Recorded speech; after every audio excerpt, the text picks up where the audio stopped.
Hiya. Okay, we're going to do a sound check. Shugen, could you please say something?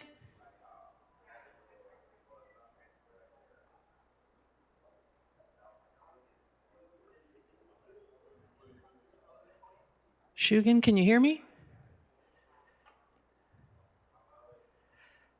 And Hoshi, I think we need to... oh, wait, that is Zoom. Okay. Check, check. Okay, so the mics are working in the Zendo. Hello, this is Claire. Can you hear me? Oh, I think I hear... is that Shugen? No, that was Claire, but yes, Shugen is here too. Sounds like him, doesn't it? Yes, sounds like Shugen. Shugen, say something one more time, please. Okay. Okay, thank you. That's what we needed. Okay. Where's his mic? He's our Zoom moderator. So he's on Zoom. He's just sitting on Zoom. Gotcha. Right, so we're trying to make sure that this is perfect. Gotcha.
Say, you know what?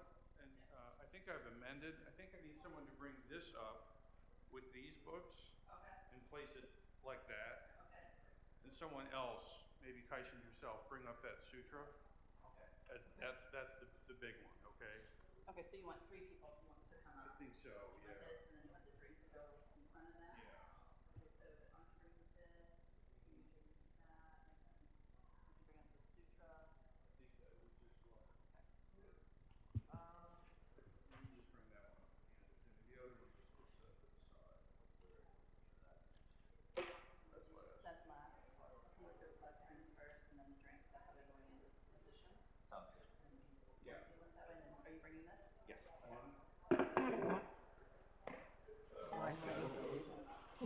Me too. This after the first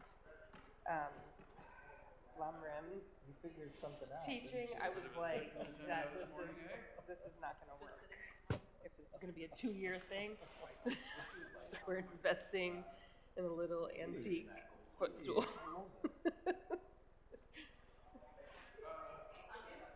That's how Roshi came in with me. Oh, this, even the wrap can. Yeah, the exact same way.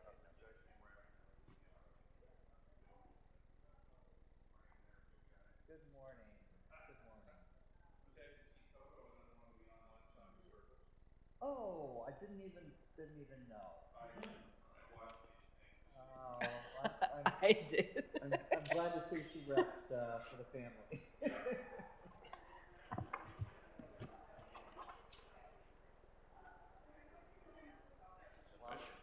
Oh, these are nice, aren't they? That was like a nice fit.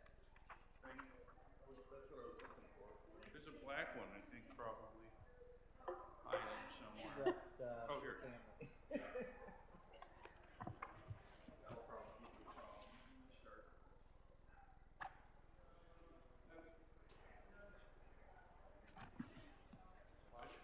Oh, these are nice, aren't they? That was like a nice fit. There's a black one, I think, probably hiding She somewhere. repped Oh, for here. the family. That'll probably be the last one. Start. There's a black one, I think, probably hiding somewhere. So as I'm sure you know, since she worked for you for a while, her heart is always in the right place. Always. Her body and brain, though, is not always on board. I knew that from Dubai, not even from working together. Always in the right place. Always.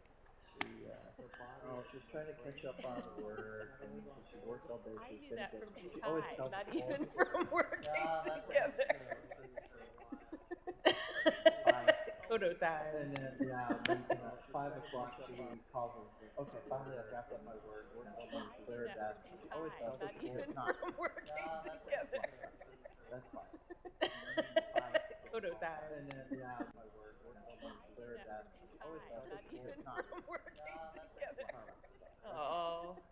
She forgot that she had to get back. That she had to get better for a week. Oh. Typically drives, that she had to get better for a week. Oh. She typically drives her car. Had to get better. Needed to drive 4 hours across country lines. Needed to drive 4 hours across country lines. Oh, and her, then she took a layer out Canadian, Oh, and her, then she took a layer out Canadian, This is the most Kodo has ever Kodo. Recently, I was The most Kodo has ever Kodo. we got her on recently. I was Peak Kodo. Jennifer and I sat there on the couch and we just, Kodo time. And then, it was 5 o'clock. Told them I would be there and be Oh, that's right. I ended up being, which I can barely do because of my surgery.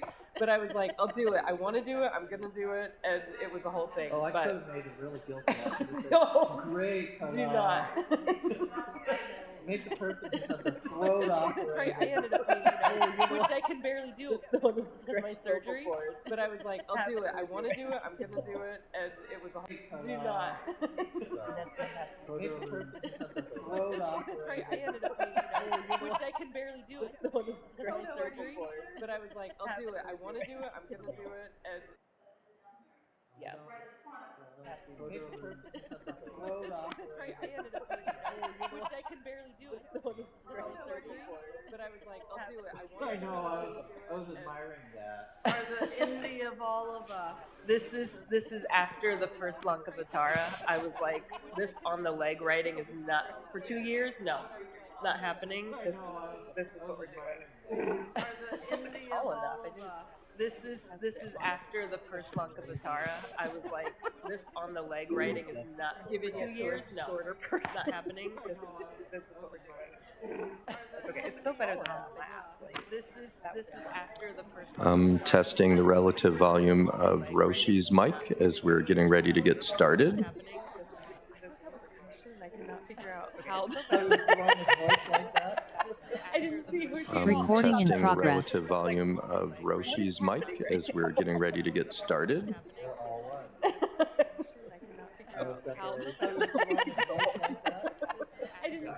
Recording in testing progress. The relative volume of Roshi's mic. I'm testing the relative volume of handheld mic.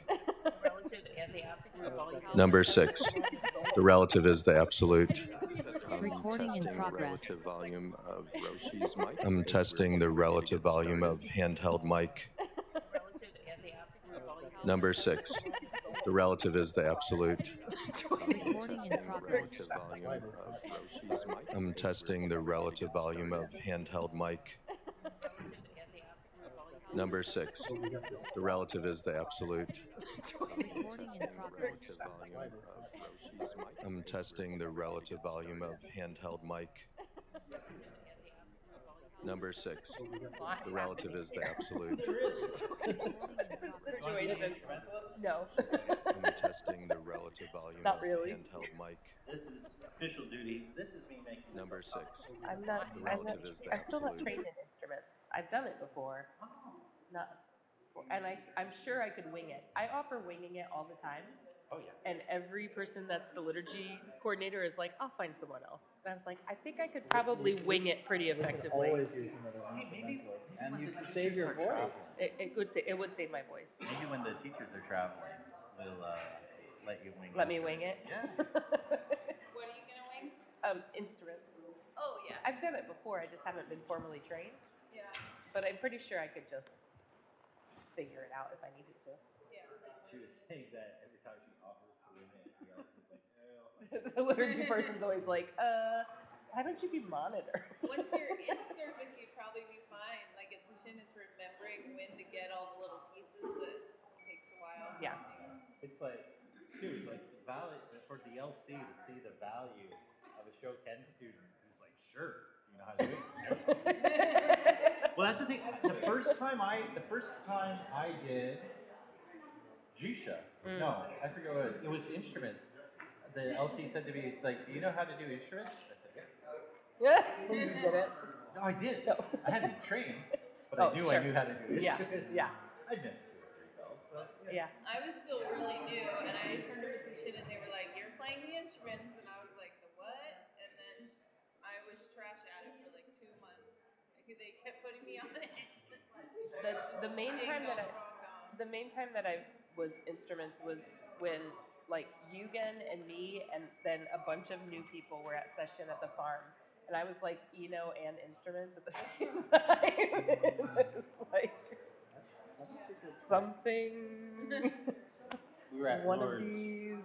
The first time I did Jusha was I got to the end and they said, "How did that feel?" I said, "Fine." They didn't ask me to be Jusha again for almost a year. It's not a. It was like because training positions, right? It was early. We were all new. They wanted to pull the rug out. Well, that's the thing. Like I can do everything else, and so they can always find somewhere to stick it. I know what you meant. At some point, it'll happen. When I was new at morning, at the farm, I slept in for an extra hour, and then I was not allowed to for like 2 years. That's kind of the bare minimum. To wake everyone up on time. I think my alarm went off, and in my sleep I turned it off. Yeah, that happens.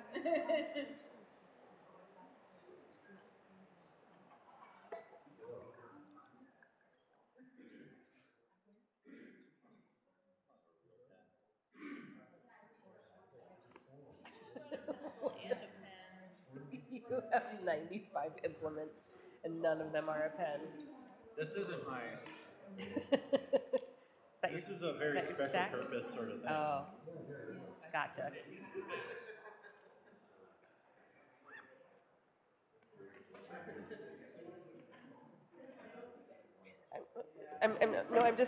No, we don't. I was like, go gadget arm. Thank you for rallying people. I started moving some stuff around yesterday, and Alan says he's moving stuff around today, but I don't know how that's going to work because I'm here. So we'll see.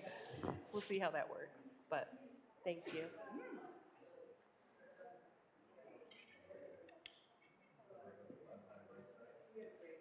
And if we get a lot of things where we want them to be, we could go shopping.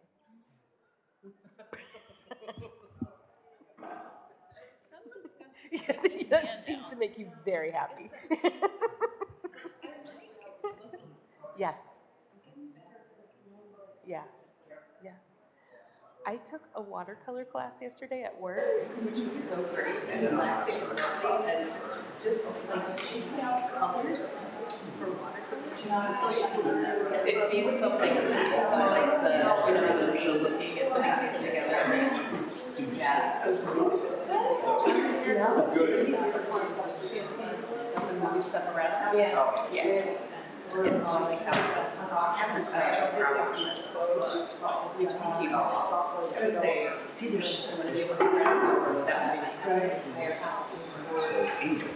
And then you have spontaneous conversations. She likes that idea.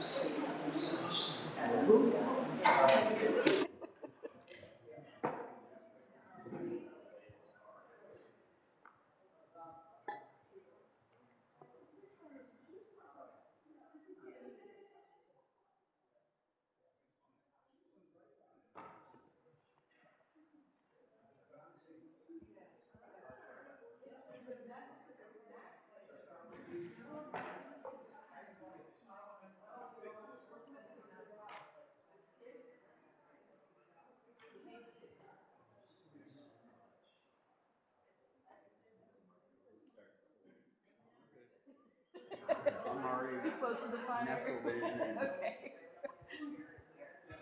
Thank you. Testing the sound as we're getting ready for our Lankavatara Sutra Ango workshop. Testing the sound. How does it sound in the kitchen? Can you hear me on Zoom? Give me a wave if you can. All right.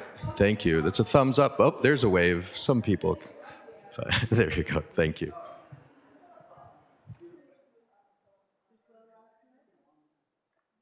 Off and on. I feel rested, but I don't know when I was awake and when I was asleep.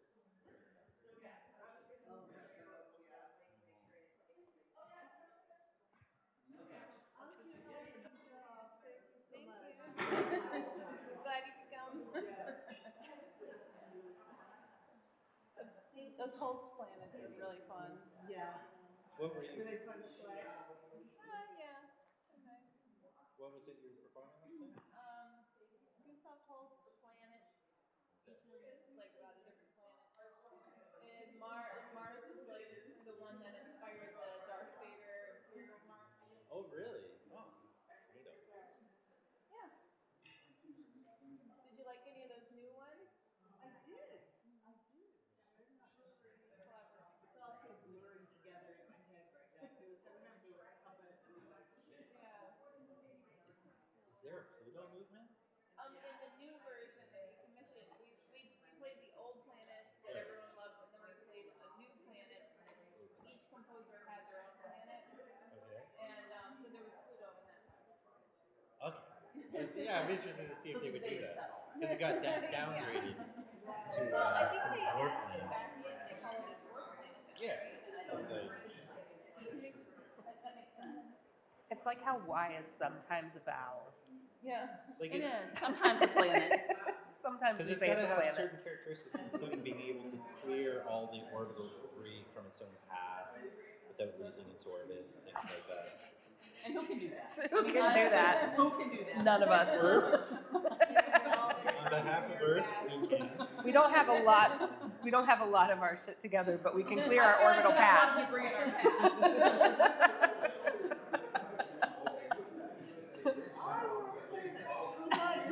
Would I be downgraded? Or would I be a dwarf? Dwarf planet. Yes. I think I'm more of a dwarf planet. Am I a dwarf planet in my own You would life? be a star. That means burning hot gas. How dare you? That was too good. That just made me think of something I had to send to you. There's a To me? new mini Well, planet yeah. now.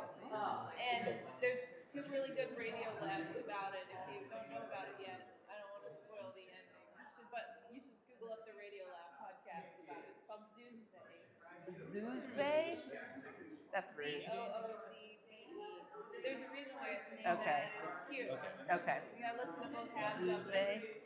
I could send it to you. This way. It's cute. The kids might like it. Probably. Yeah. It's a space thing.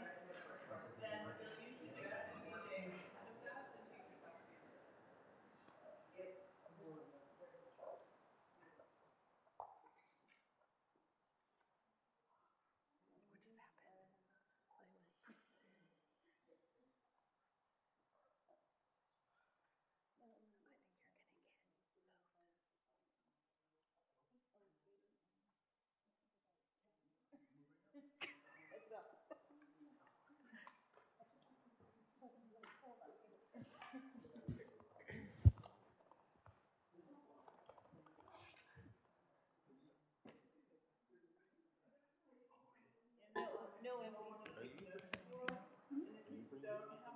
seats. Oh yeah, I'll just she's right there. She's talking to the dog. Top right. Out today? I'm receiving today.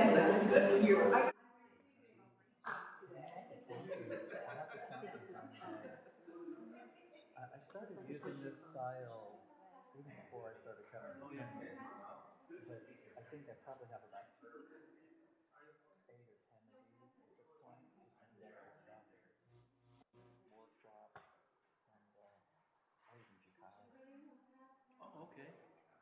I do too, but none of them are full because sometimes I just end up bringing a different one, and so my notes are not I do at the all same in thing. order. I was looking, the last time this particular one was Yeah. July of 2022. Yeah. Talking about Gail Rinpoche. Yeah. So yeah, I it is weird. I They're found not one. always perfectly sequential. No, I found one today that is not like the one that I keep in my Roxu bag, but it has one of the koans in it because apparently that's the notebook I had at the time. I hope it made it back in here. Actually, I could check right now that it. I'm sure it did, but that was. I do have one that I keep separate just for koan. Yes, that's what this one is. That's what this one is supposed to be. Oh yes, this one. Oh, you know what? It was the first one, and so I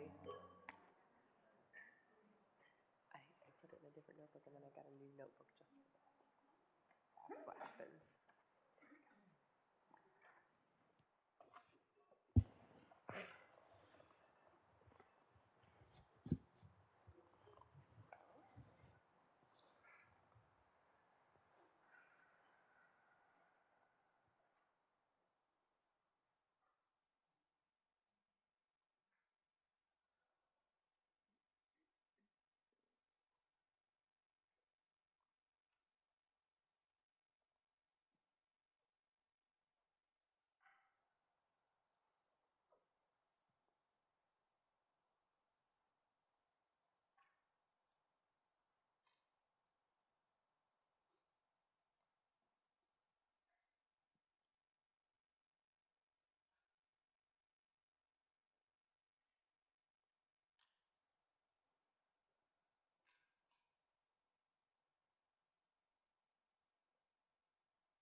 Gatha on opening the sutra.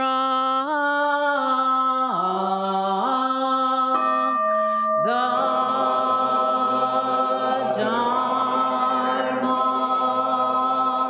incomparably profound and infinitely subtle is rarely encountered even in millions of ages. Now we see it, hear it, receive and maintain it. May we completely realize the Tathagata's true meaning.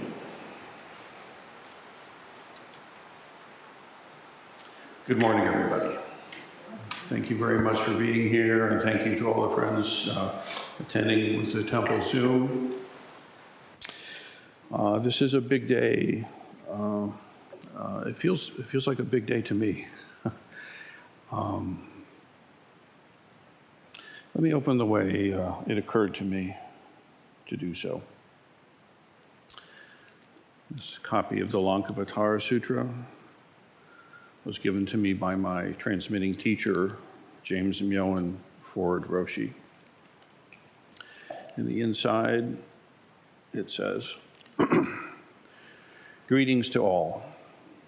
I received the Dharma from John Tarrant, who received it from Robert Aitken, who received it from Koan Yamada, who received it from Hakuin Yasutani, who received it from Dion Harada, in a line tracing back into the mists of history and myth, some say to the Buddha himself.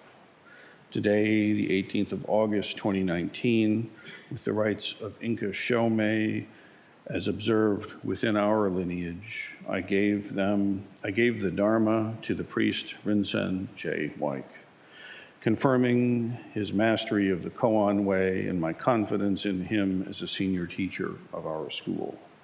May Roshi Rinsen's work be a blessing to the many beings. James Myowen Ford, priest and senior teacher, and Moon said. So, yeah. So this is, of course, my teacher is a book ophile, right? And so this is a first edition from Daizet D.T. Suzuki. And so this was, the sutra was brought to my attention, as I'm happy to bring it to yours now. It is said to be, the tradition holds, and you'll see why by the end of our time together. Tradition holds that this is the sutra that Bodhidharma brought with him, or some version thereof, from India up into China. And so when the robe was transmitted that we all partake in today, and the bowl was transmitted that we partake in as well, so too was this sutra, called the Lankavatara Sutra. And so it has been a friend of mine for a long time, frankly. Back when I was first studying with my first teacher, Rinsen Roshi, he wrote a foreword to the epitomized version here. And so that's when it first came to my attention, and I will be using that as the core reference for our work together. Now, there are many different translations of this. I can't recommend enough the Red Pine for the scholarly inclined amongst us, or just those who need to know. The footnotes themselves are worth their time. But I will be using this epitomized version by Dwight Goddard as sort of the standard reference for all of us. And I recommend that you do as well. It's a very well-written and as good as one can do with keeping practice forward.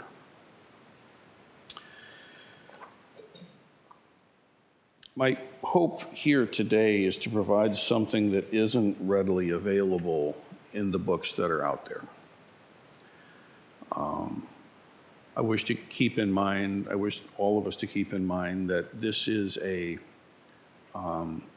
you can have a conceptual framework of what the Lankavatara Sutra has to say, you will be extremely well served as you encounter other Zen teachings and texts and practices.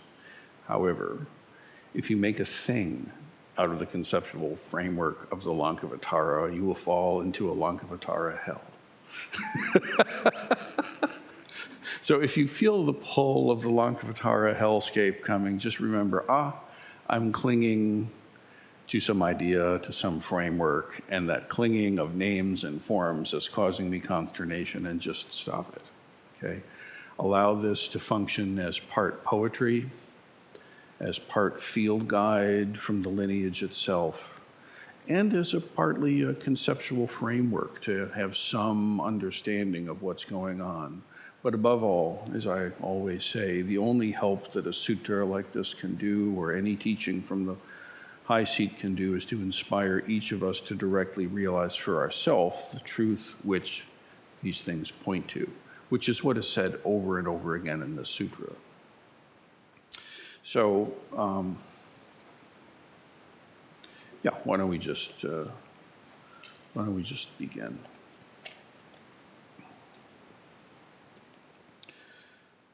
I'll begin at the first here, and we'll see where it goes. Chapter 1, Discrimination. Thus have I heard. The Blessed One once appeared in the castle of Lanka, which is on the summit of Mount Malaya in the midst of the great ocean. Okay, let's pause.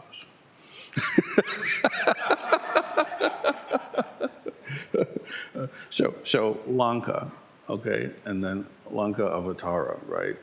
Lanka is a city on the mountain. It's this city up on the mountain, and Avatar is like the most precious jewel. So the image is that there's this incredibly beautiful city on the top of this mountain that's made out of the most precious, wondrous objects, right? And it's surrounded by vast oceans. So we're entering clearly a dreamscape here.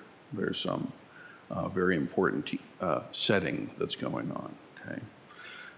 It is said that the Buddhas have taught at this summit for uncountable aeons of time, that this teaching has been happening on this exact summit in countless universes and cosmoses and untold world systems.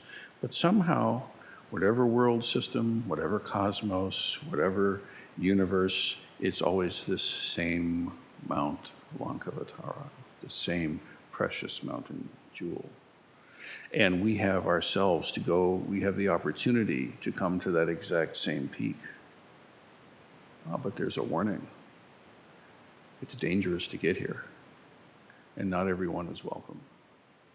So let's extend the invitation to all beings throughout space and time, in whatever state they may be, in whichever realm of existence they may be. Know that you have an opportunity now to hear these teachings, these same teachings again of the Lankavatara, but you must adhere to the pure precepts. You must practice doing no harm. You must practice the Buddha Dharma, and you must actualize good for others. You must take refuge in Buddha, Dharma, and Sangha. If you can do these things, you are welcome to be here and to participate in the teachings. It is so. Okay. It is so. That's a rare change. Typically it's may it be so. In this case, it is so. You'll notice when I invoke the ancestors, it is so. like this. So that's quite in keeping with the tenor of this teaching. If there are any folks who've passed on that you can feel and you want to send them a special invite in some way to connect and partake to what level they care to, you may do so.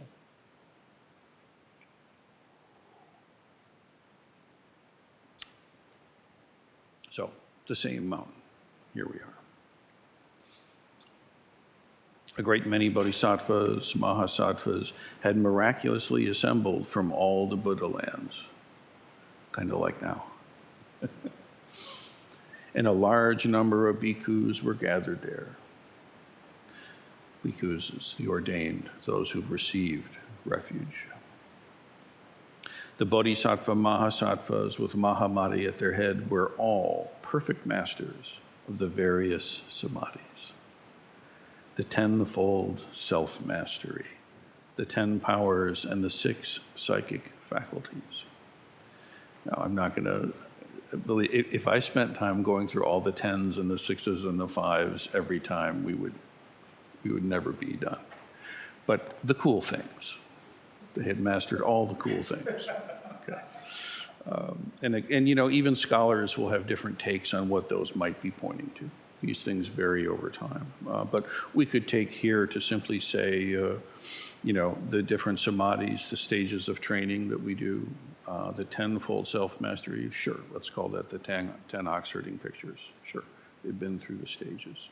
The 10 powers, yeah, sounds good. Let's call those the paramitas, right? Generosity, patience, moral discipline, etc. Right? The psychic faculties, the mystic eye, ear, nose, tongue, and body and mind. Sure. Having been anointed by the Buddha's own hands, meaning literally anointed or ordained or given refuge, they were all well understood the significance of the objective world. They all knew how to apply the various means, teachings, and disciplinary measures according to the various mentalities and behaviors of beings. This is pointing to upaya, the fact that they understood how to present the Dharma in a way that would be accessible and digestible and integratable according to the minds of the various entities and beings and people that they were working with. This is an essential quality of a teacher.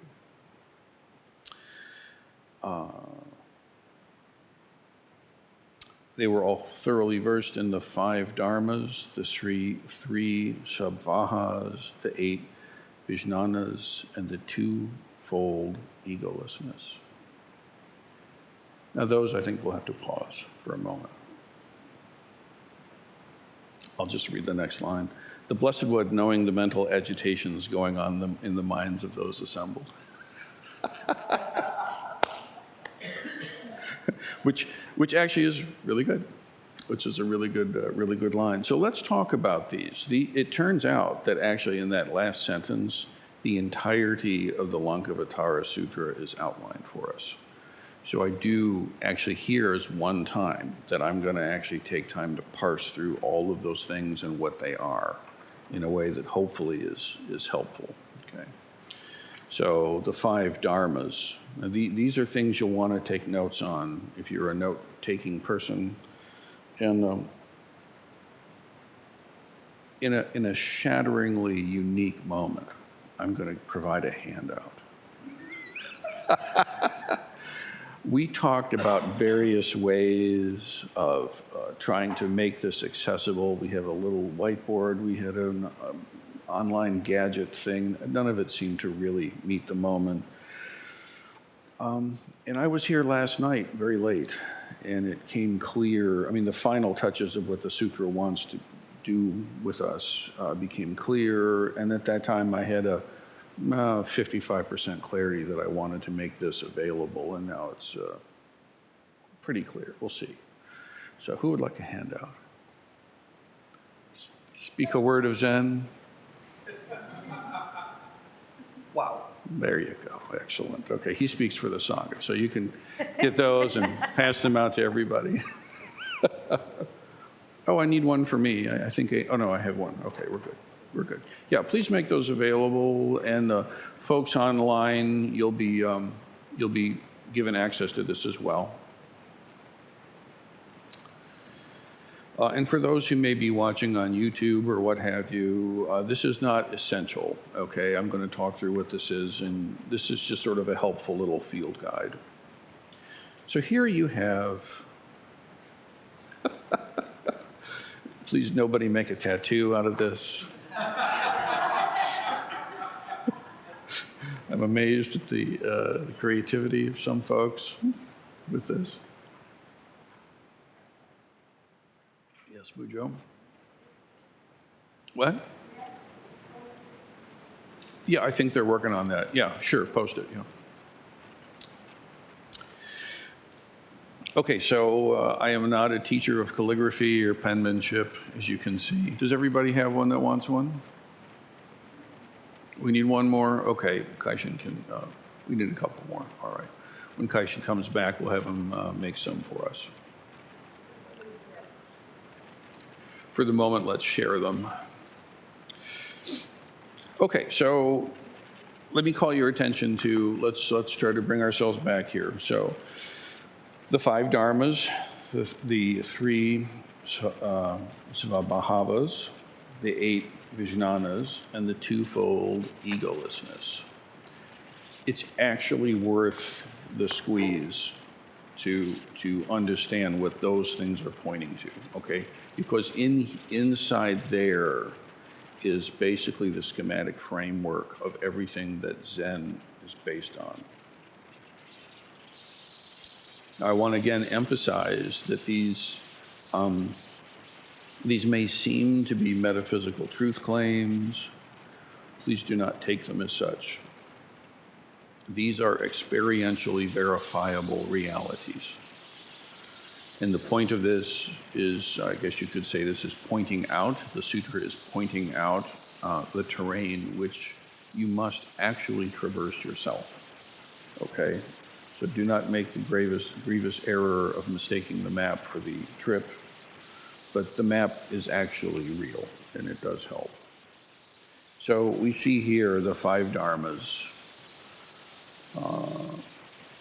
the 3 natures, the 8 divided consciousnesses, and the 2-fold egolessnesses. Okay, that's what that's how I'm putting them in English. Okay. So the Lankavatara Sutra, 5 dharmas, 3 natures, 8 divided consciousnesses, and the 2-fold egolessnesses. Okay. That concludes the teachings for today.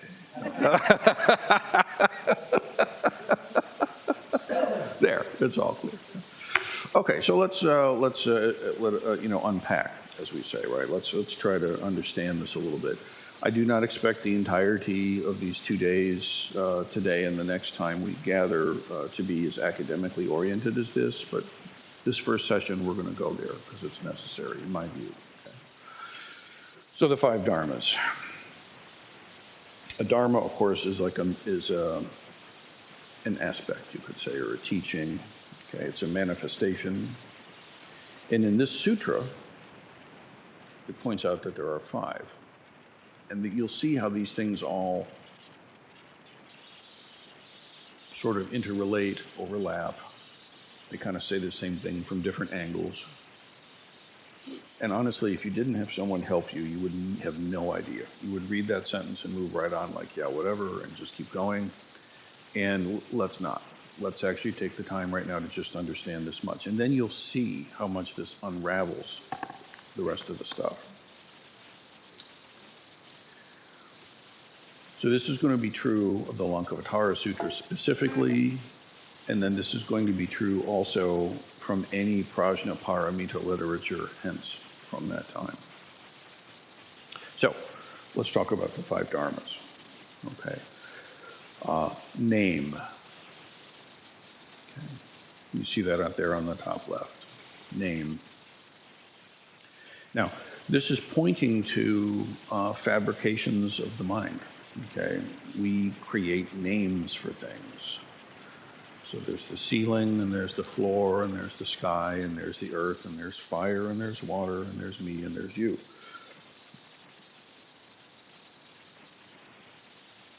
And it's always amazed me how in the Buddha Dharma, we talk about things like this. I remember when I was very new to the study and practice of the Buddha Dharma, it was very contrary to what I was used to.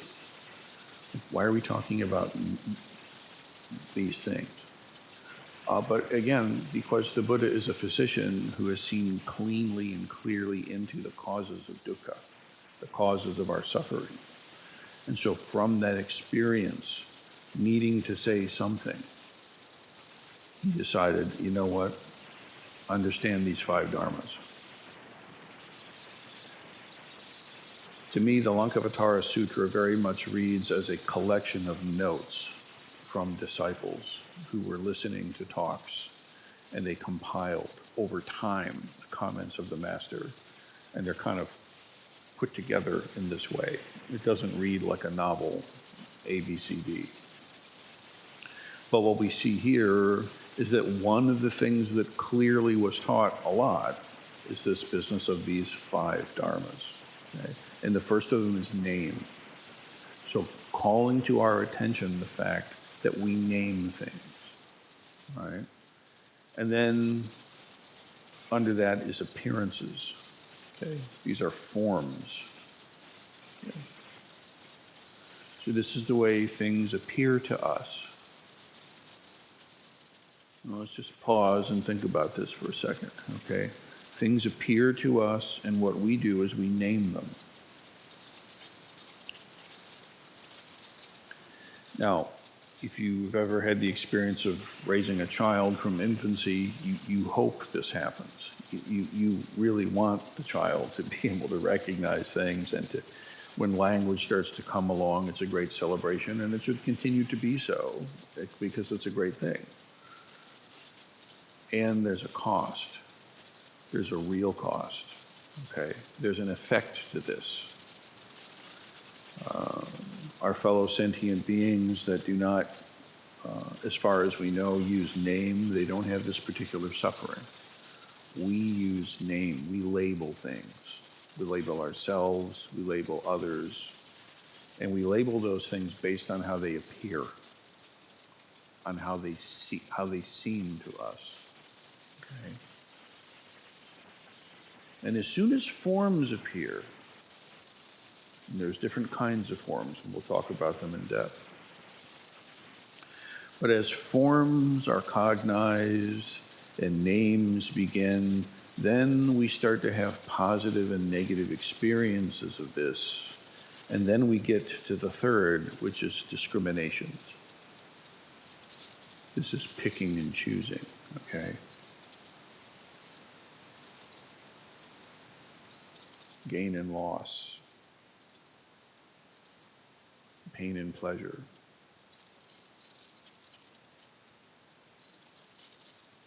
If you need a chair, take it. Yeah.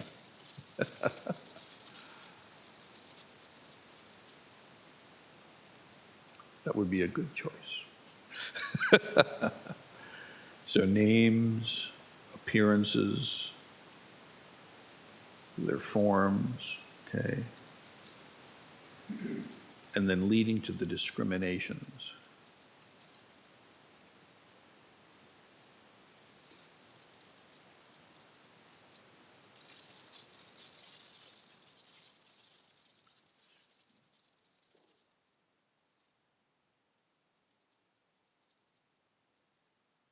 Oh, probably don't put it on top of all that, yeah.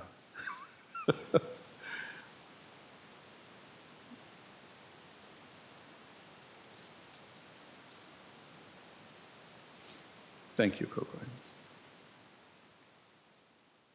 Now, most uninstructed, suffering sentient beings, another sutra calls them uninstructed worldlings, right? This is the gig. This is their experience, okay? Their experience is one of name, appearance, and discriminations.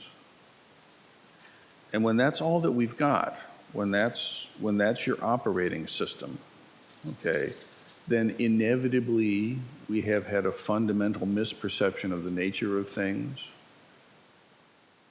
what we call ignorance. And because of that ignorance, then, because of that delusion, greed and hatred rise.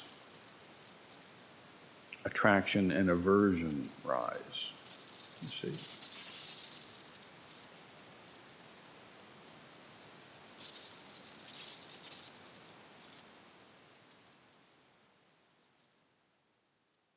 And it is the accruing of these attractions and repulsions,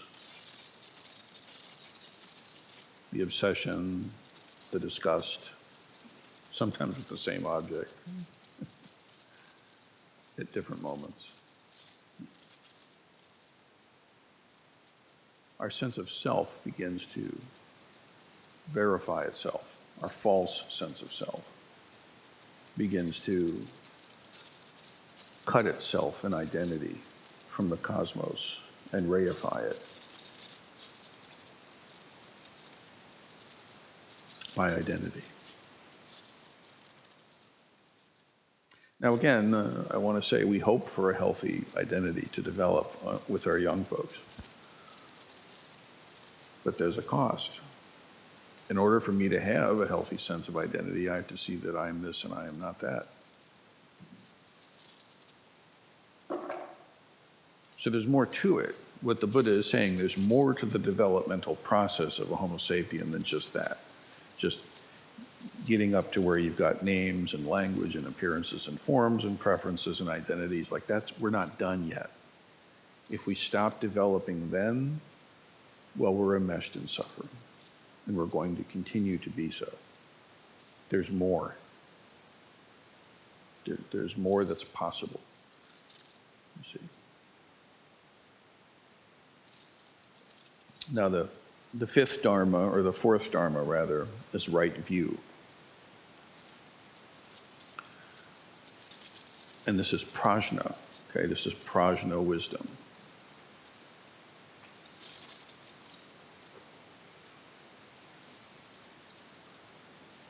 Now, prajna wisdom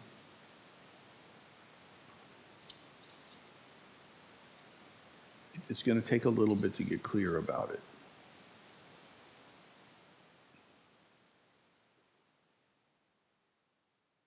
What I'm going to say right now, and probably have to keep saying, is that prajna wisdom is the direct experience of Buddha nature.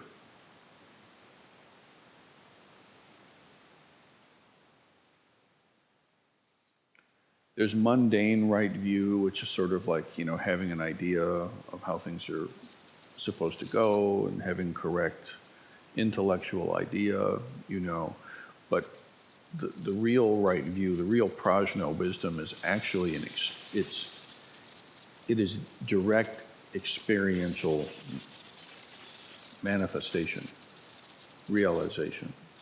Okay? It is not a kind of consciousness that sees something. This is a very, very important distinction. Okay. Right view is absent any kind of subject-object duality. Right view is a direct experience of Buddha nature, which is the fifth dharma.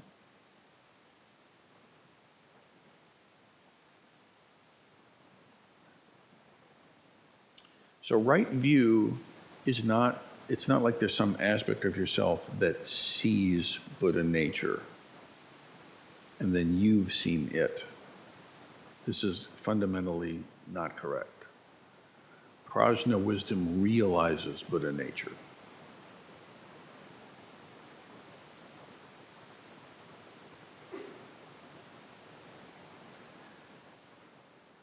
Buddha nature cannot be grasped. As long as you try to grasp it, through one of the through your divided consciousnesses, which we'll talk about, you're stuck. It's not going to happen. Can't happen.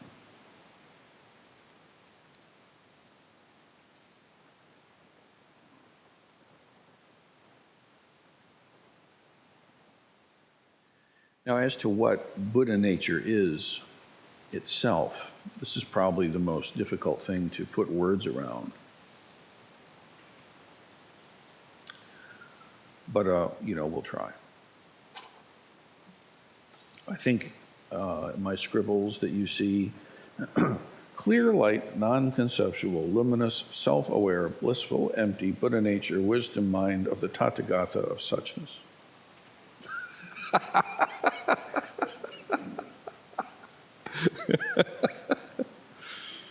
But this is an important thing to realize. When you read the sutra, there are lots of different names that the Buddha uses for what I'm tagging as Buddha nature. Others would say, oh, let's call it suchness. That's what it is.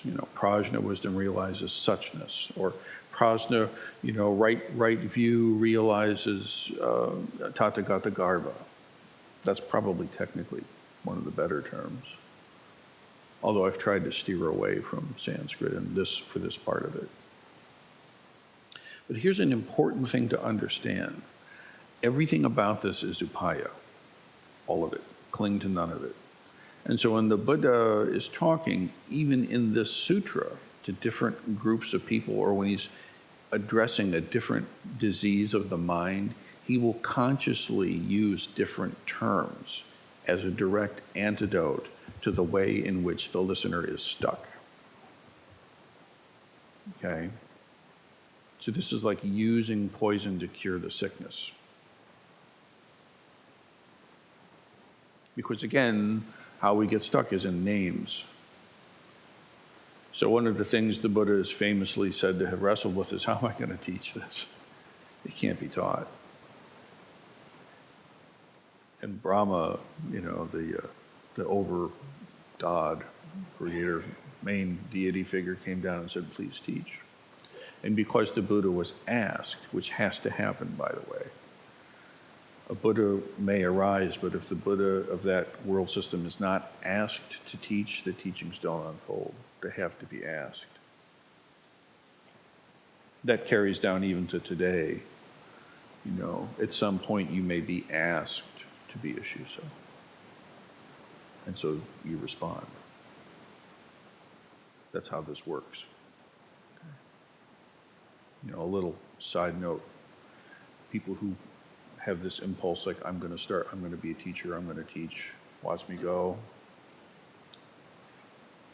generally not a good sign. Not in this field. Even the Buddha himself wasn't sure about it and had to be asked. And because of compassion, now I'll respond. Okay. This is a good model for leadership writ large.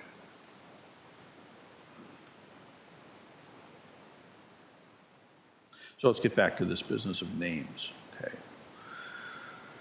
If you notice that the querent or the questioner is attached to the idea, to the name of existence, okay, then the Buddha will use terms to describe the Tathagata Garbha, Buddha nature. Describe it as emptiness, formlessness, intentionlessness. Why? Because the listener is attached to the idea of some kind of essential, permanent self. Oh, so Prajna wisdom realizes my true self. That's my real me. Yeah. Oh, it realizes emptiness. Do you see how it's an antidote? Okay. The formless. But there are others who are attached to the idea of non-existence. It'd be great. I would love to just not have to deal.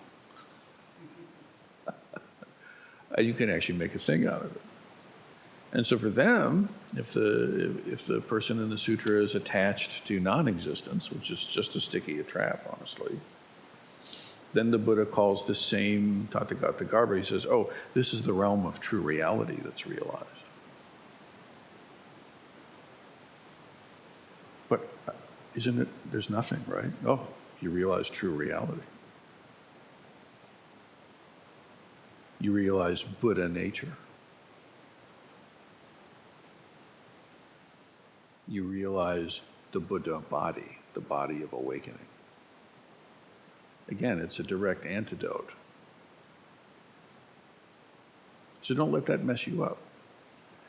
As though these are completely, as if each one of those three things I just listed, there are others, as if each one of those were completely separate some things, and they compare incompatibly with three other separate names. Was it formlessness or is it emptiness? And what's the difference between those two? Oh my God. And then, well, wait, how does the formlessness versus the emptiness compare with the realm of reality here and the Buddha nature? Oh shit, now you're in Lankavatara hell.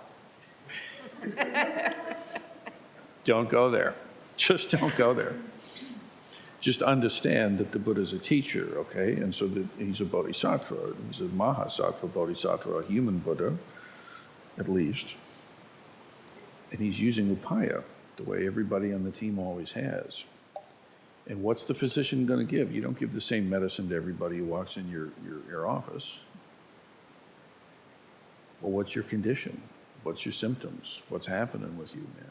Right? And then, oh, here's what you need. So you really keep that in mind, okay? Because what we don't intuitively get is the smell of the people in the room. We don't get the feeling of the weather that they were in. We don't understand what the Buddha's Dharma eye was presenting him in the face of a suffering sentient being or a Sangha. And this is the way it really works, okay?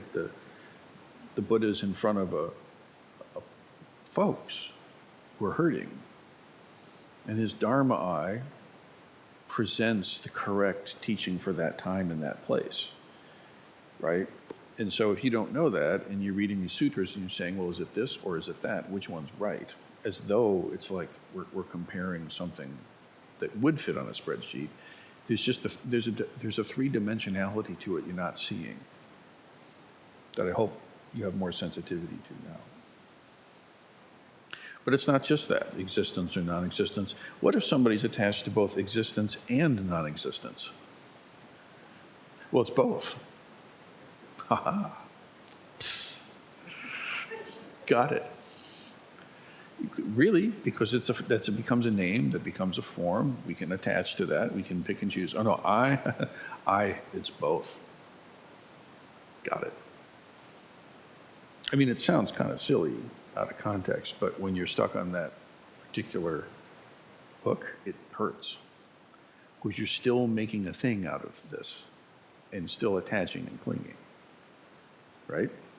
So for those folks attached to both, Buddha will say, oh, it's nirvana. It's the absence of self-existence. It neither arises nor ceases. It's unborn.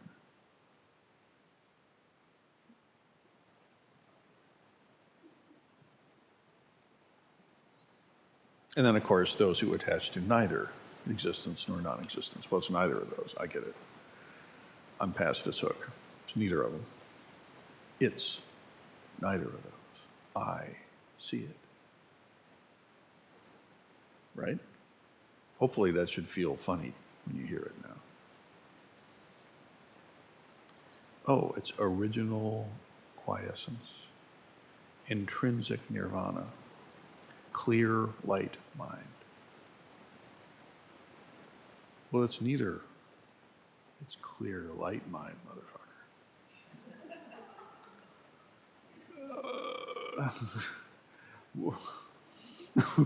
Right? So this is very important.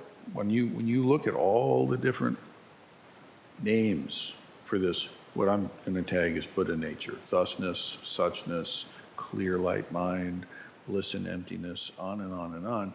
Each one of those is a particular way of languaging it that's insufficient but potentially helpful. depending on the causes and conditions of the person that's hearing. Does that make sense to everybody? It's quite something to watch scholars wrestle with this. If you approach this like a systematic theology, proofs of God or something, you're just in for a world of pain. It's just not, it doesn't line up like that, okay? The bottom line is, do not become attached to any view of self. That's your bottom line. Do not cling to any view of yourself, any name, any idea, any discrimination. And yet, there is something to be realized. So it's not really like there's just nothing there. That's a cop-out. That's attachment to non-existence. Oh yeah? What about Dharma? What about Buddha nature? Oh, that's just code word for nothing. No, it's not. What is it?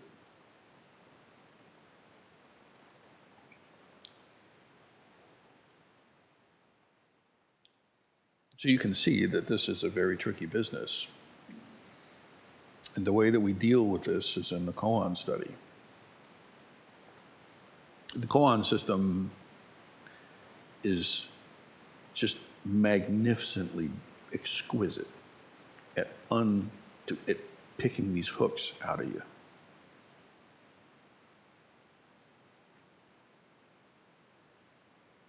And it's staggering to be on the other side of this. I mean, I've gone through the system several times with different teachers, and then now I'm guiding students through it, and I've had many, many long hours. And hopefully will continue for many, many more. But the efficacy of it is it's amazing.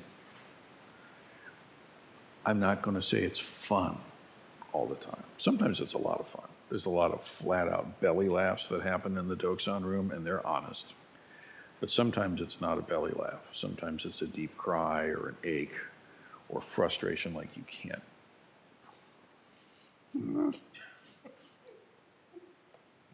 But it's all good, honest to God. It's really good. Even if you're in a place of deep struggle, it's exactly what you need. It really is. Because you're going to struggle anyway. You are struggling anyway. Yes, you are. Yes, you are. You're struggling anyway. All we're doing here is we're condensing it. We're bringing it to a head so we can deal with it. Right? You deal with it this way, and then this is how it is. This is my experience. I'm not speaking metaphorically here or speculatively. Okay. And again, I want to emphasize that this Tathagata Garbha, this Buddha nature, thusness, suchness, these different words, it is not an object of perception by the divided consciousnesses.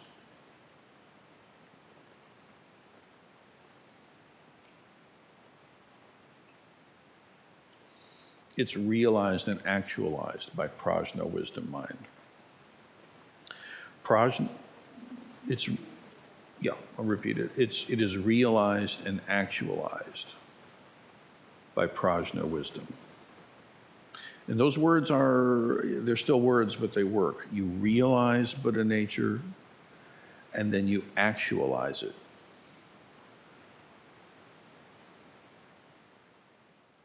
When this happens, your discrimination consciousnesses, your divided consciousnesses actually flip and become awakened. It's great.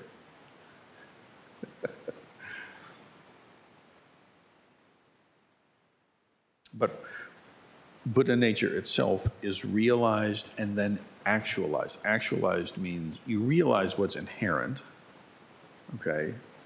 And then you're able to actualize it, meaning you make it manifest. You're in conscious co-creation with reality.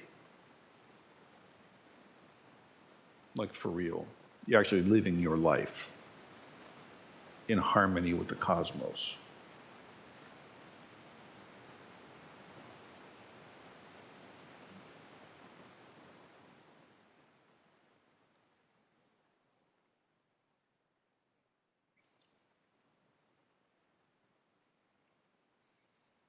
It is not, Buddha nature is not seen by a seer.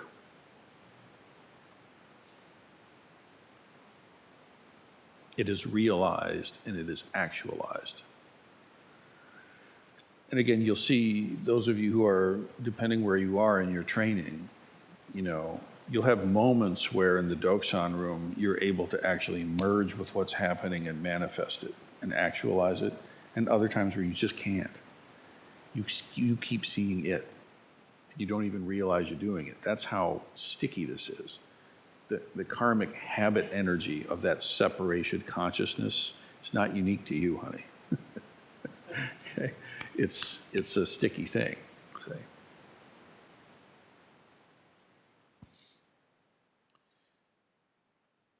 So my notes about Buddha nature here, one, the terms vary depending on the illness of the querent, okay? Two, Buddha nature is not an objective of perception of the divided consciousnesses. It's not seen by a seer, but rather it's realized and actualized by prajna, wisdom mind. Three, the qualities of Buddha nature are not dependent on anything. Buddha nature is not conditioned.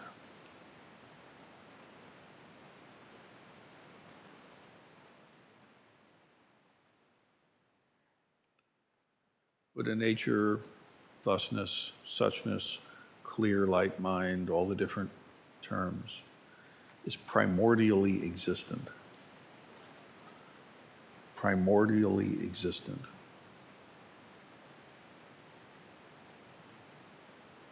And that's what's realized.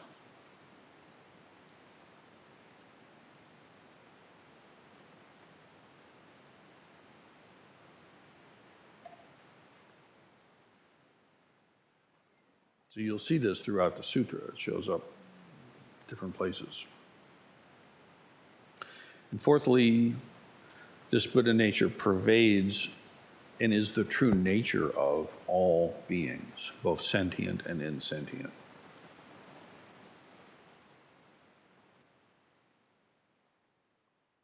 Number four, Buddha nature pervades and is the true nature of all beings, sentient and insentient. And it's not enough, by the way, to just say, oh, everything's not there, so it's all the same. It doesn't do it.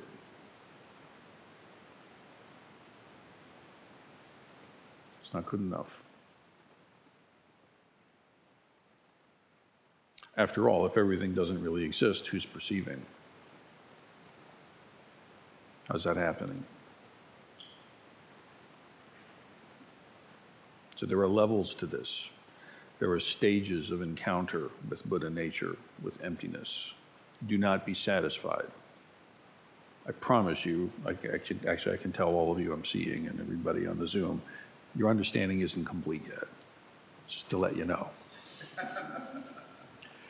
Okay? So don't be satisfied. One of the best teachings I got from Yotai Sensei, you know, she really got very good at making sure that little Rinsen here did not get satisfied. Because that's one of my dangers. I could.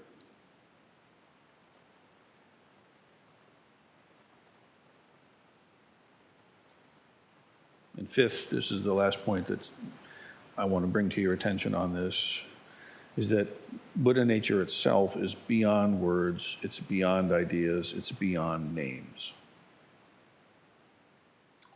All of the different names that the Buddha uses are skillful means, baby.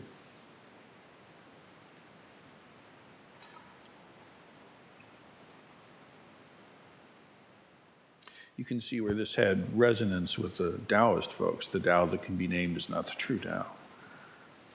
First line of the Tao Te Ching, right?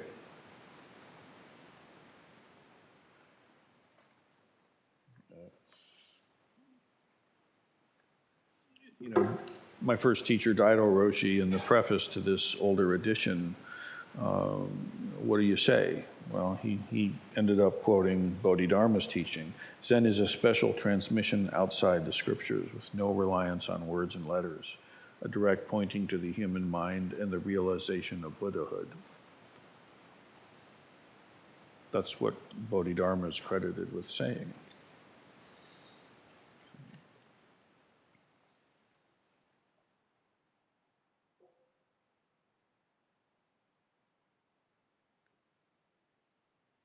So all of that is packed into the 5 dharmas. Let's review, okay?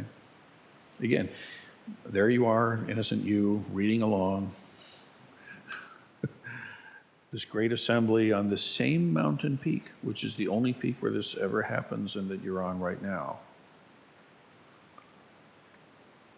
The assembly is gathered. They're an amazing, noble, beautiful assembly. And that's also you. And they are all thoroughly versed in the 5 dharmas, which we just covered, or at least we touched upon.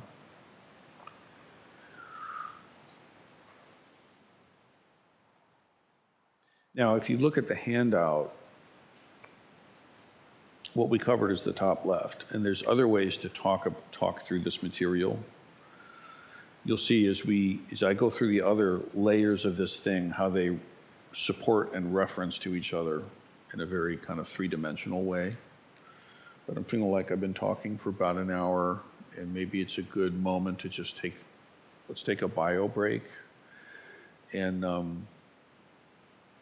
I'm conflicted about whether or not to invite questions, or I'm thinking actually I might like to really iterate the entirety of the 8, the 3, no, the 5, the 3, the 8, and the 2. And once we've done that, then we can maybe see if at that point there are questions, because I'm sure there's a lot of things occurring now that actually are addressed in the other components. So I think I just answered that for myself. So let's take a 10, 15-minute break or so. Thank you, everybody.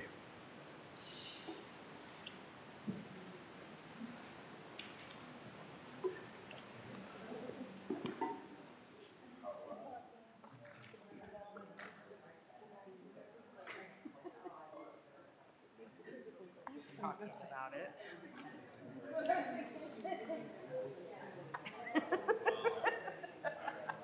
I thought the same thing. I was like, how in the world am I going to? It's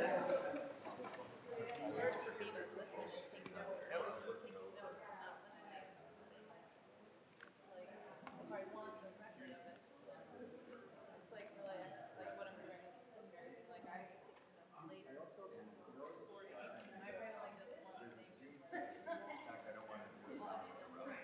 does one thing.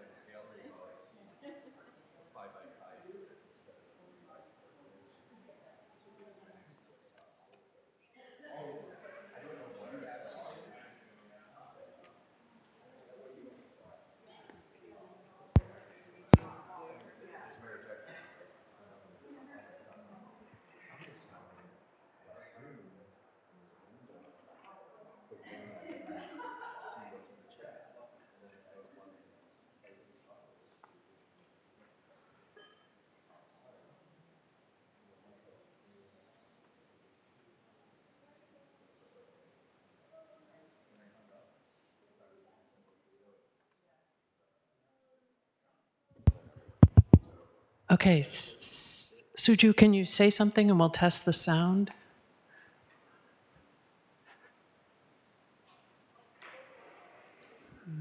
Yeah, you are, okay.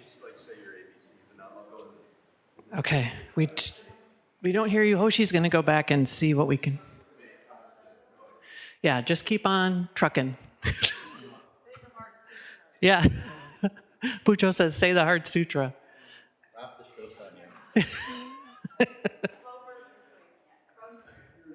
It's not muted. Although, is this say muted? The Heart Sutra.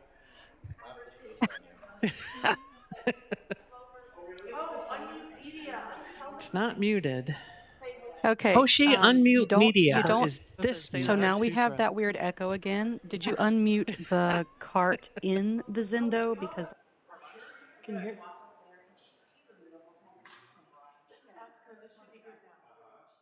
No, I don't think so.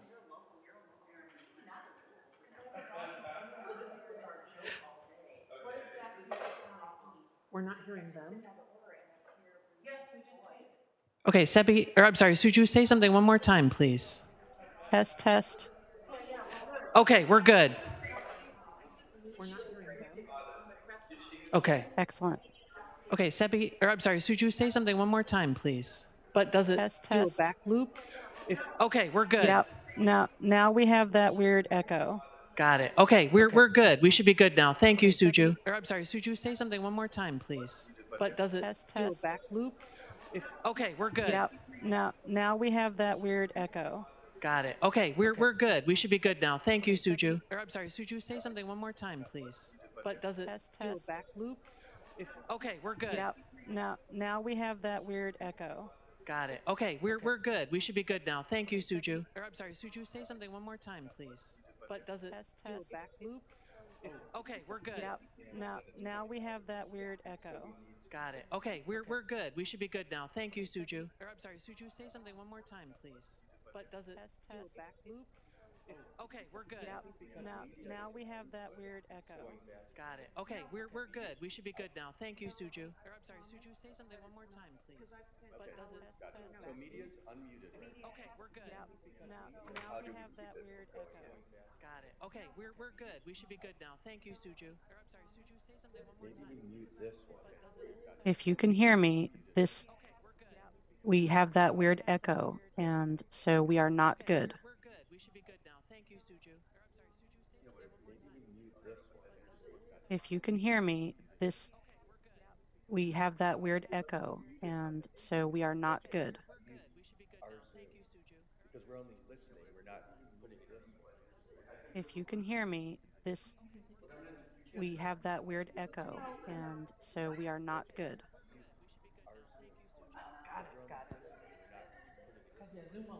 If you can hear me, this we have that weird echo, and so we are not good.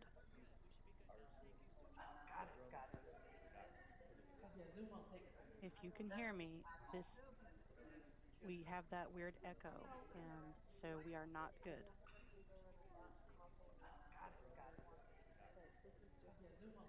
If you can hear me, this we have that weird echo, and so we are not good. So it should work now. Where's a microphone? Okay, but Hoshi. Oh, yeah, I think we got two meters. Okay. Let's just test it. We have See. that I weird think this echo, will work. But... and so we are not good. Suju, could you please talk? See, okay, Hoshi, what you just did. Was muted so they can't hear us. Yes. Okay, so that doesn't work. Right. Suju, could you please talk? But we're doing the echo again. But I went in and the What you just did. was muted so they can't hear us. Yes. Okay, so that doesn't work. Right. Suju, could you please talk? But we're doing the echo again. But I went in and the was muted so they can't hear us. Yes. Okay, so that doesn't work. Right. Suju, could you please talk? But we're doing the echo again. But I went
Ju, how about now? Can you hear?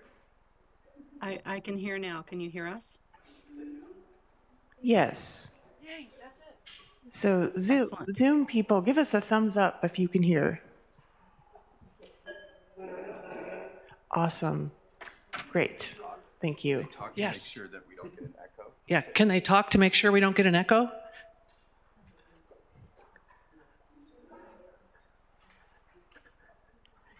Suju, can you keep speaking?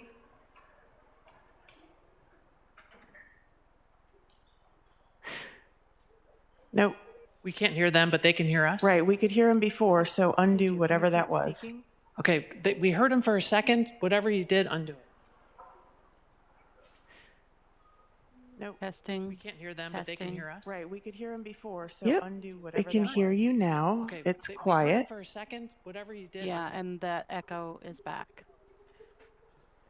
Nope. Testing. We can't hear them, but they can hear us. Right, we could hear him before, so undo whatever. I can hear you now. Okay, it's we heard him quiet. for a second. Whatever you did. Yeah, and that echo is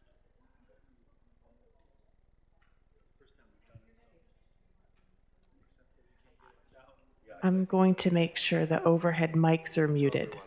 For now, Zoom is just. So they can hear us, but we can't hear them. Okay, so for now, the Zoom folks, any questions that you have, if you can put them in chat, and then we'll monitor chat and share them with the larger room. We can't figure out what this feedback issue is. So at least the folks on Zoom can hear us, and then I'll keep an eye on the chat to make sure we can share any questions, okay? Thank you. Sorry about the confusion. So at least the folks on Zoom can hear us, and then I'll keep an eye on the chat to make sure we can share any. The folks on Zoom can hear. Let's check and see if my microphone does that delayed time warp.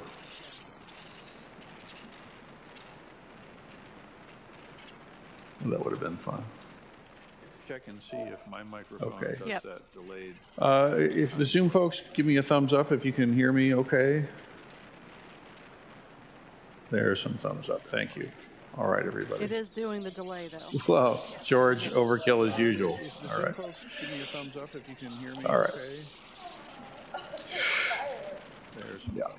Thank you. All right, everybody. It is doing the delay. Well, George, over. All right.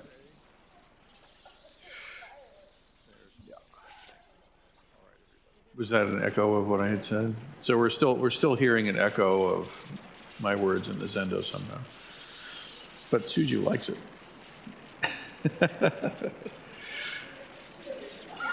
Okay, we're going to begin.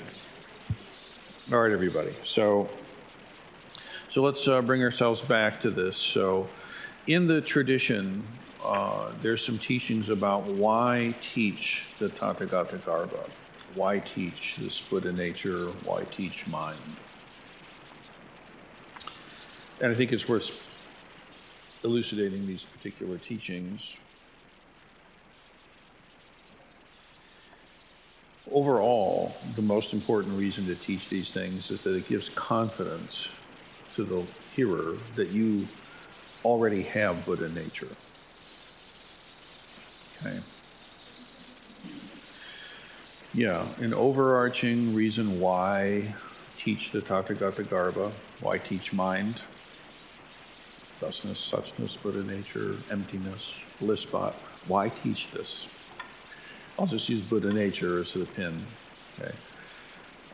Mind, right? It gives you confidence that you already have Buddha nature. This should enable you to rest your mind free from concepts and strife, thinking that you have to add something or subtract something. You're perfect, complete, lack nothing. There's no need to add anything. There's no need to subtract anything. Chill, dude. Okay. Now, there are a further 5 points that I'm going to do very briefly Why teach Buddha nature? One, it encourages people who are in states of self-loathing or self-disgust to raise the mind of bodhicitta. You already are an expression and manifestation of Buddha nature, dear one. No matter how it feels to you right now, you can trust that true nature. It cuts through self-loathing.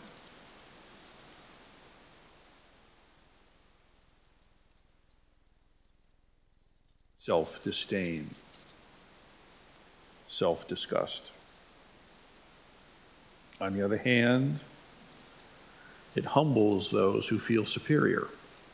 Point number 2.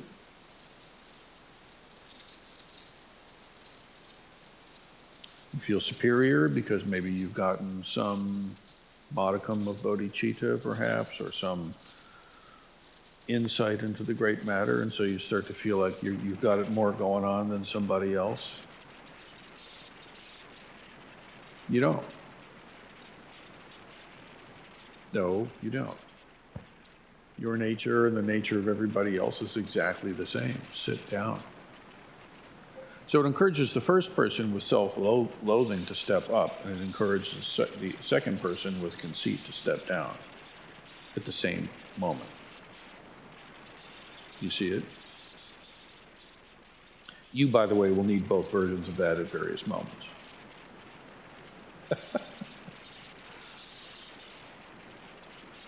As do we all. Third point, it removes the fault of taking the flaws of others to be who they truly are. It removes the fault of taking the flaws of others to be who they truly are. Because no matter how ridiculous they behaved, how poorly, how terribly even, no matter how glaring their faults and flaws may really be, their true nature is Buddha nature. Perfect, complete, lacks nothing. Do not make the mistake of thinking that that person on their worst day is who they really are. Same as yourself.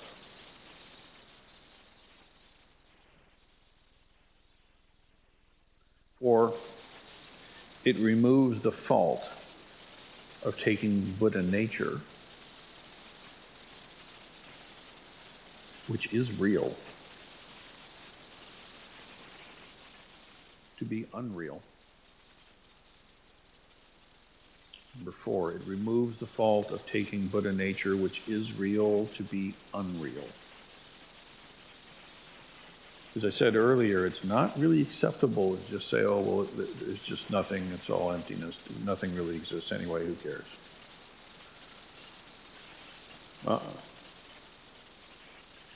Buddha nature is no joke. Buddha nature is no joke.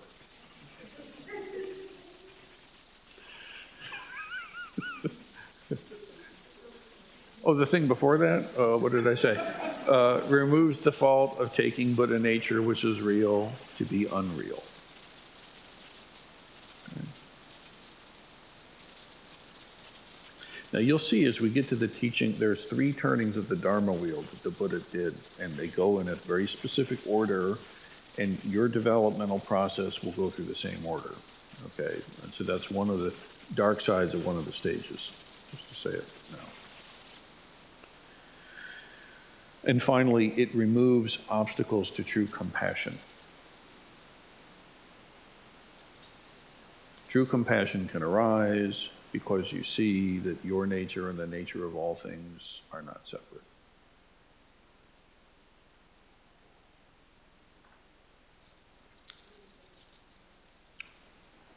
Point 5, removes obstacles to true compassion arising.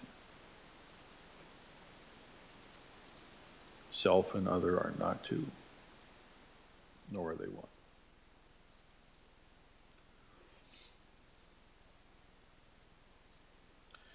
So why teach mind? Why teach Tathagata Garbha? Why teach suchness? Why does the Buddha endeavor in this way? Well, he's a physician and there are ailments. Now let's bring our attention to the next in our list here, the three svabhavas, the three natures. Three natures, three realities, three natures of reality, three ways to perceive reality. It's tough to get a nice, clean English word that just kind of lands, but we try. And you'll see if you dig around, you'll see that different folks will order these a little differently here and there. I'm going to say it doesn't matter a hell of a lot. I like this way, so that's why I wrote it. The first one is imagined, the imagined nature of reality.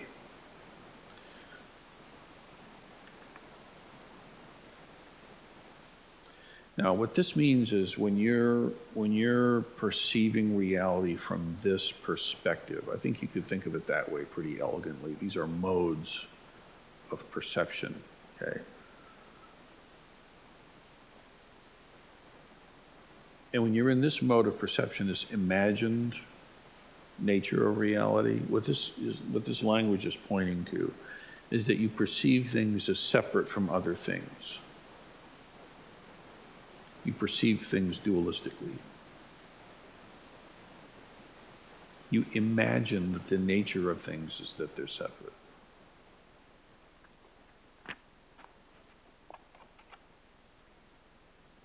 We perceive things exclusively in their separateness. And this dualistic mind gives rise to the false imaginings of a self.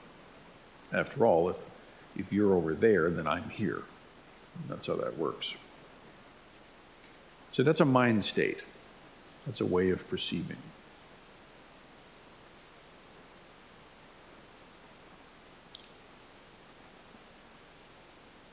If you look at levels of intelligence as evolved on our planet, you could see that from the lowest forms of what we would call life, there has to be some way of sensing and navigating an environment.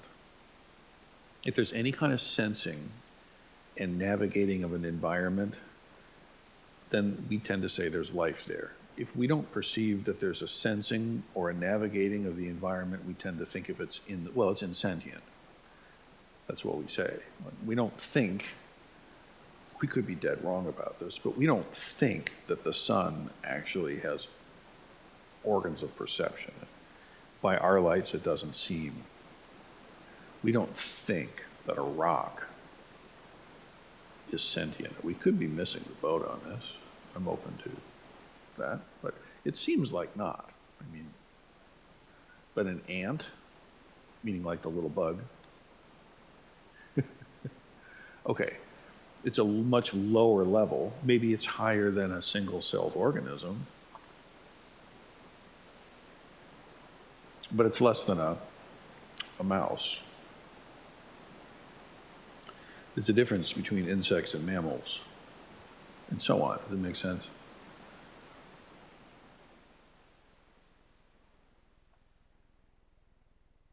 This imagined nature of reality is definitely a fact for Homo sapiens.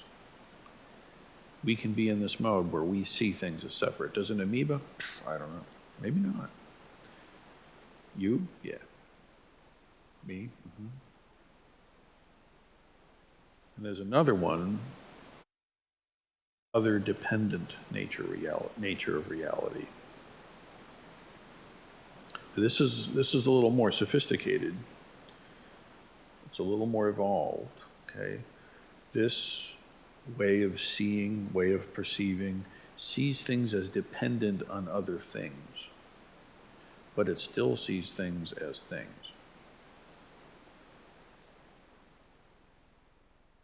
Falsely. Okay. So it sees things as dependent on other things, but still sees things as things. So here, a person may perceive karmic causes and conditions, cause and effect, but still subtly or grossly perceive that they're separate. So the first one you could say is sees all things as separate. The second one sees all things as interdependently co-arising. But they're still things. So it's better, but it's still got a dualistic mind.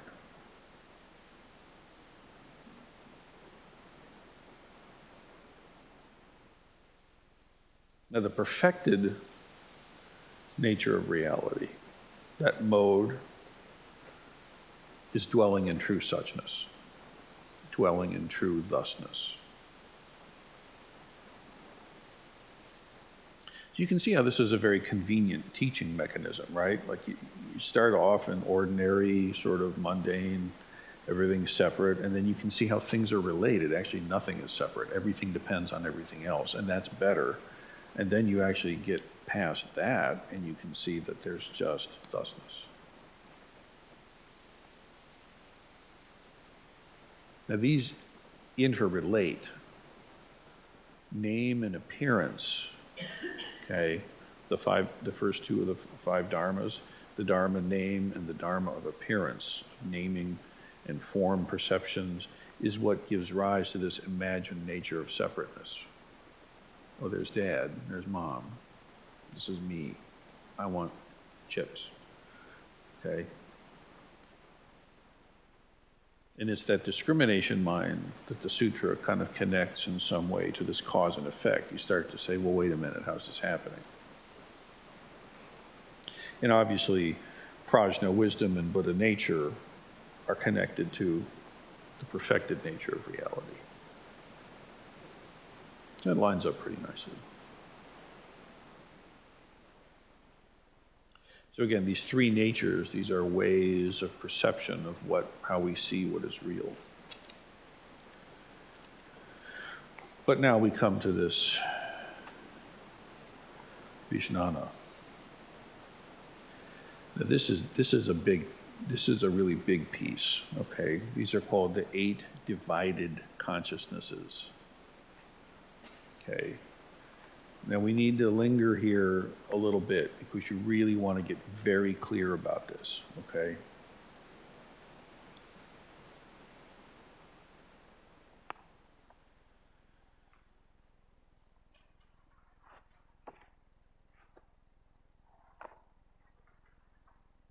Let's start at the bottom. Okay.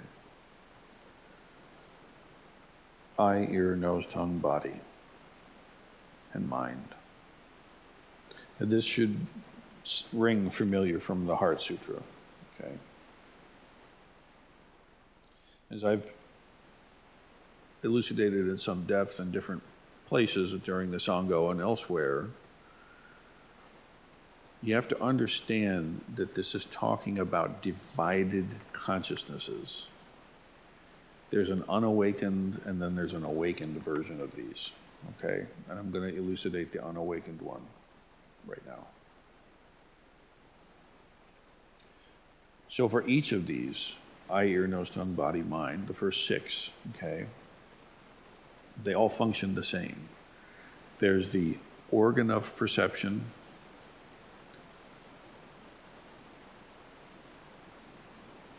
there's the object of perception,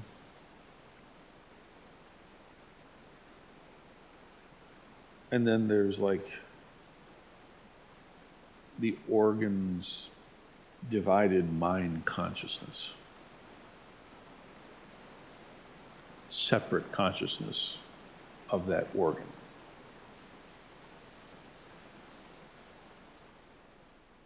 So for example, what this means is that with eye, there's the organ of the eye, there's the object of perception, whatever sight you're encountering, okay? And then this is the important part. Associated with that is a separate consciousness that is like I-mind. And when those three are all functioning, then experiences happen.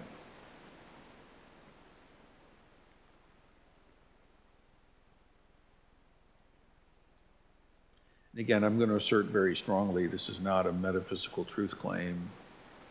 This is an experienceable reality. The experiencing of which changes everything.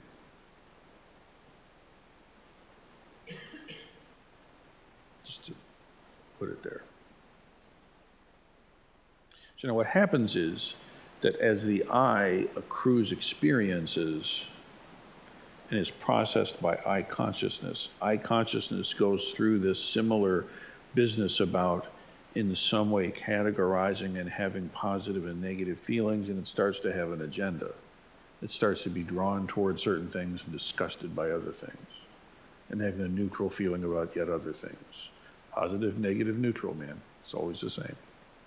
That's the palette. And I consciousness starts to get a little file going. Okay? So now we're going to go up to the top, Alaya consciousness. Okay? So what that is the storehouse consciousness. This is very important. You have to understand what this is. At least, up to the top, 8. Okay, Alaya consciousness. Okay, we're going from the bottom to the top. That's what I wrote, A-L-A-Y-A. I'm really sorry I write so poorly. I could have been a physician. But there it is. I suppose in a way. So Alaya consciousness. Now this is storehouse consciousness. Now dig it, okay? This is like thousands of years before Freud and Jung and everybody else, okay? Do not immediately conflate the Western psychological insights with what the Buddha is talking here. I'm not going to say if it is or isn't different right now, but just don't assume it. Listen to this in its own terms, please, okay? It's saying storehouse consciousness, okay? This is karmic seeds and imprints. Karmic habit energy patterns. Karmic habit energy patterns. That's what we say. Their karmic habit energy patterns are stored in this, they are in the storehouse consciousness. And it doesn't matter if they're wholesome or unwholesome. It's just your own personal cloud. Everything gets stored there, okay?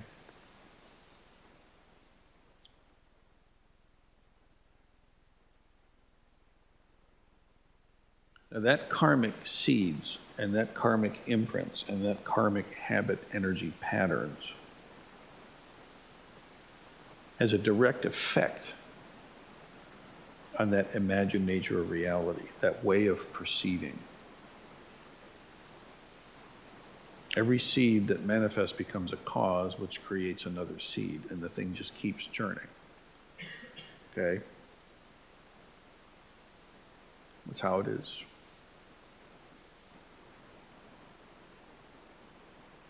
And so that storehouse consciousness keeps manifesting. These seeds keep maturing. The force of that karmic habit energy continues, you see. And that has a direct effect on how you see reality, how you experience it.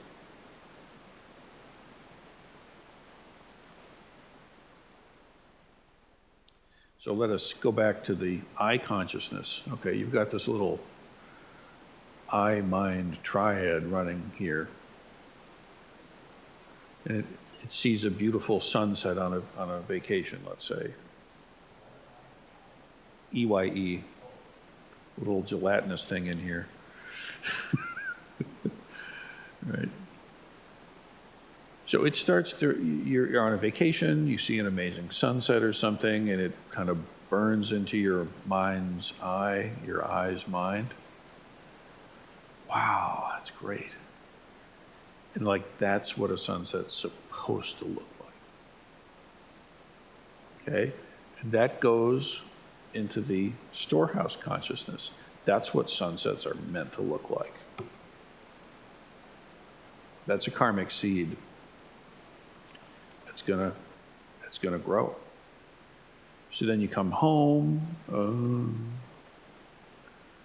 then you see the like pitiful Toledo sunset. Meager, middling, inept, and you judge it harshly. This isn't a good sunset. That was a good sunset. And right away, that karmic seed is having a direct impact on how you're perceiving reality right now. You're a long way away from thusness. You've got name, you've got appearance, and you've got discrimination. That's a shitty sunset. I wish I was back in wherever. You right? I wish my partner was like they were that time. I wish I was like I was that other moment. Or you fall on your ass, you do some horribly regrettable thing, like who hasn't? That goes in your storehouse consciousness, and that seed ripens. It's working out. I'm a good person. No, you're not. Don't forget. No? That karmic seed comes up again, and again, name, form, appearance, discrimination. Now, you would think that the mind, the unawakened mind, would be attracted to positive things, but it isn't. It's just attracted to being attracted. It's attracted to being repulsed. It wants to exist. Okay? So that sense of separate self, that's level 7. That's the manas. Okay?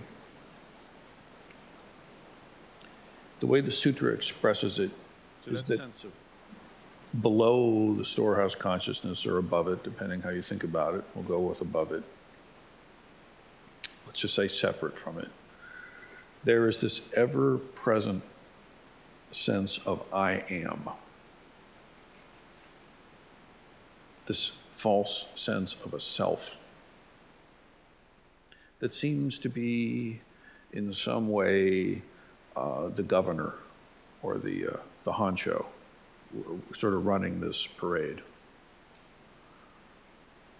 It is as it appears to us to be our sense of ourselves as kind of the driver of the ship, I guess.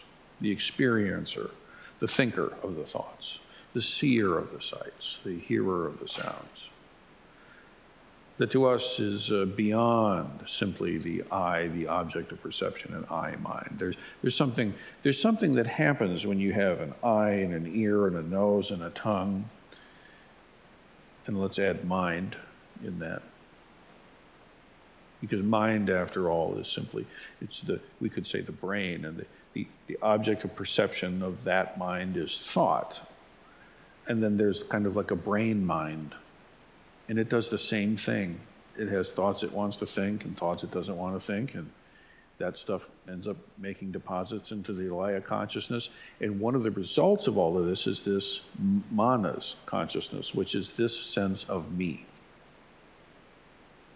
So note that there's a distinction between the thoughts that get generated and your sense of yourself as a self. After all, you're seeing the thoughts. You're acknowledging the thoughts, you're letting them go. In your own experience, there's a very clear distinction, right? When you're talking to yourself, who are you talking to? Thoughts come up and you think, that's a dumb thought. I'm not doing that. It's a brilliant thought. I'm amazing. You get it? Now, there are other maps, I know, but this is what this sutra teaches. And again, I'm going to assert this is a field guide to practice. Zen training explores this territory deeply, very deeply. And that sense of a separate self that we have, that manas, mind, that's the term.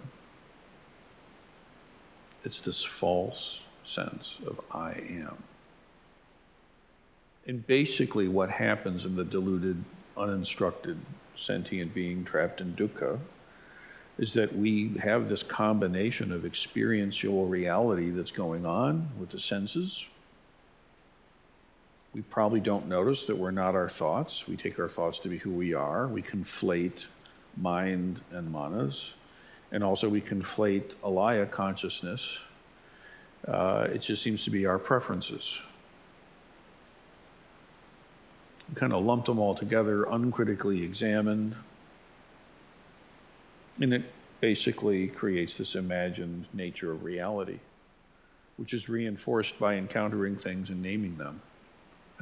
Forms and names and discriminations. And you see how it makes this loop. And this is the crazy part. It's not just like the game is to make the loop always smell nice and be pleasant. It's not like do the right things and Buddha will give you a Mercedes. It's not like that. It's not even saying be devout in the correct way and then post-mortem you'll be reborn in a heaven somewhere to enjoy pleasures of one kind or the next. It's not about that. It's like look at how your mind is functioning. Look at it very, very deeply. So we can unhook it.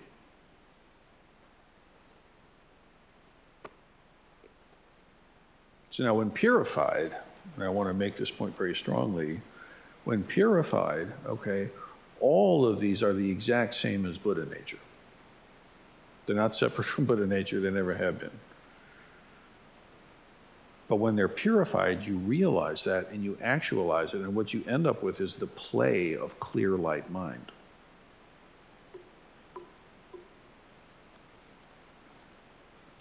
You end up with the playing of clear light mind, of Buddha nature. That's that 10th ox herding picture where the realized master has just got a wine sack and they're hanging out with the kids in the village and enlightening everyone they see. You don't become some kind of like comatose, non-existent zombie self or something. All of these things flip. They become purified. The essential purity of them is realized. You're not fooled anymore. So then you can awaken with sights and with sounds. Instead of sounds being a trap that hooks you, and sounds can be a sticker. So can sights. They all can. The body. But when you realize them, they become dharma gates, dharma expressions. And this is where the bodhisattva can arise in any form. Whatever form is useful and fun, frankly.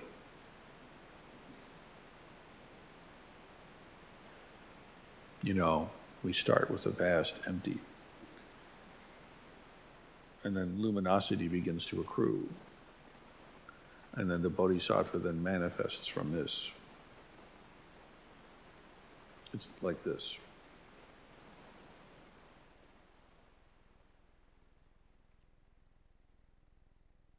So the uninstructed sentient being trapped in dukkha encounters name, appearance, discrimination, which reinforces this imaginary, this completely hallucinated nature of reality, could say, that's reinforced and reinforces the storehouse consciousness and this sense of self,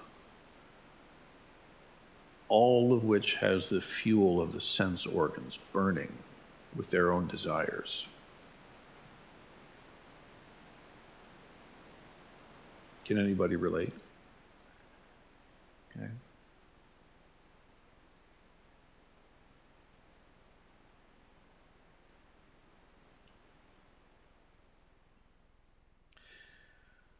Now we come to this twofold egolessness as the twofold egolessnesses.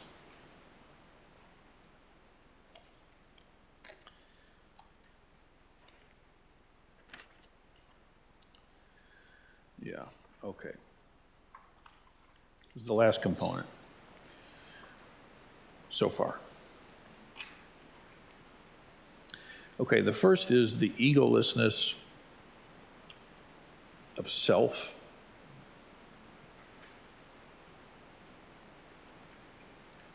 And the second is the egolessness of things.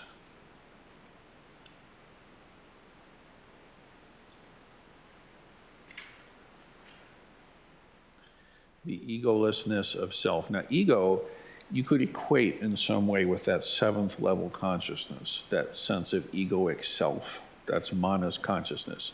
And you could say the alaya consciousness is like the unconscious. Some people draw parallels here, okay? So this is saying the egolessness of the separated consciousness.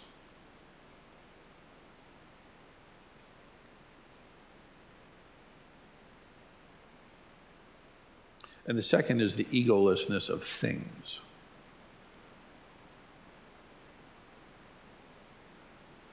Now, it's not probably, for most of us, it's not intuitively clear why that would be what that is, but there's a very clean reason I'd like to make sure you understand. The Buddha taught 3 turnings of the Dharma wheel, and if you understand this point will make a lot more sense. Okay. The first turning of the Dharma wheel corresponds to that egolessness of the self. It's called the Dharma chakra. Okay. Now, in the first turning of the Dharma wheel, the teaching is that the Dharmas exist, but they're not the self.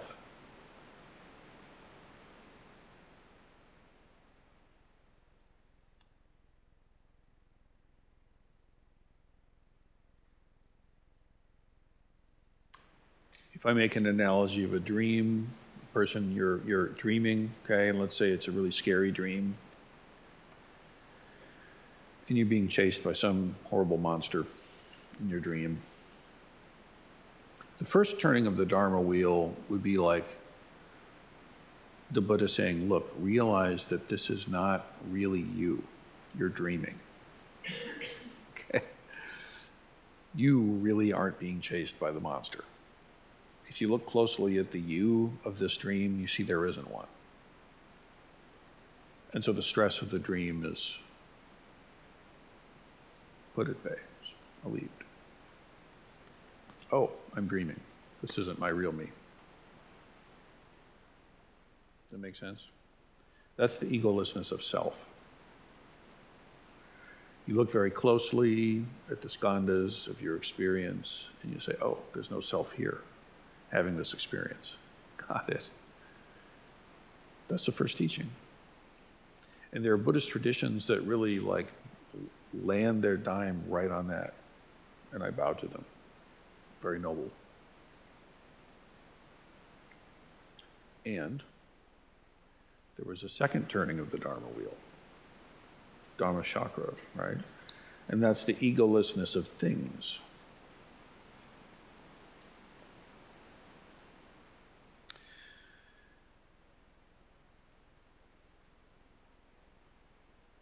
So this would be like saying, back to our dreamer, that you're back in the dream and you're chased by the scary monster, and you realize that, well, wait, not only am I dreaming, but everything in this dream is also not real.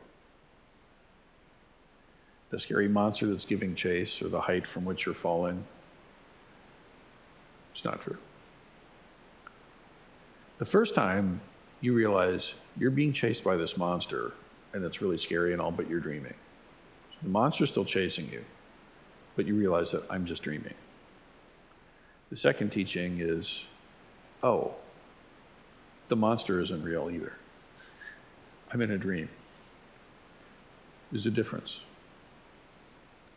If I switch analogies to the famous cart metaphor, which you may have heard, the first one is, look, if you take this cart, if you take the wheels and the axle and the sides and the floor and you put them all aside, where's the cart? Well, there's no cart. The second one is there's no wheel either. There's no sides, there's no axle either. The first one, the wheel's here and the axle's there, but there's no cart. Right? The second one is, wait, look at the wheel. There's no wheel either. Take the wheel apart, take the axle apart, keep going. In the dream, I'm just dreaming this monster. I can't be hurt. This isn't really me. The second, it's a dream monster. I see. Does it make sense? So egolessness of self and egolessness of things. Mu of self, mu of things. You could put mu in for Buddha nature, by the way, just to say it. It's another term. No. Which means mu. Mu, you could put in mu as a term for Buddha nature. Works just fine. Should have included it. Now the third, let me say this. There are certain Buddhist lineages that land their dime right there on that second turning, and I bow to them. They're completely correct. A little bit, the second turning kind of alleviates some of the flaw of the first, or the incompleteness of it, let's say. You can say that. But then there's this third turning. And this is where we get to the Prajnaparamita Sutras. Okay. Prajnaparamita, prajna, wisdom. The realization of Buddha nature. That's the third Dharma chakra. That's the third turning of the Dharma wheel.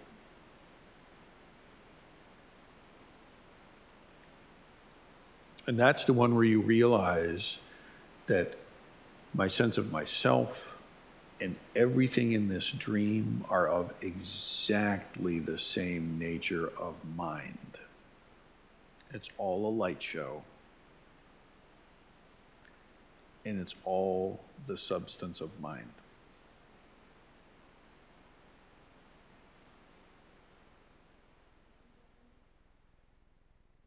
The third turning of the Dharma wheel is that everything in the dream is of the same substance. Mind. Buddha nature.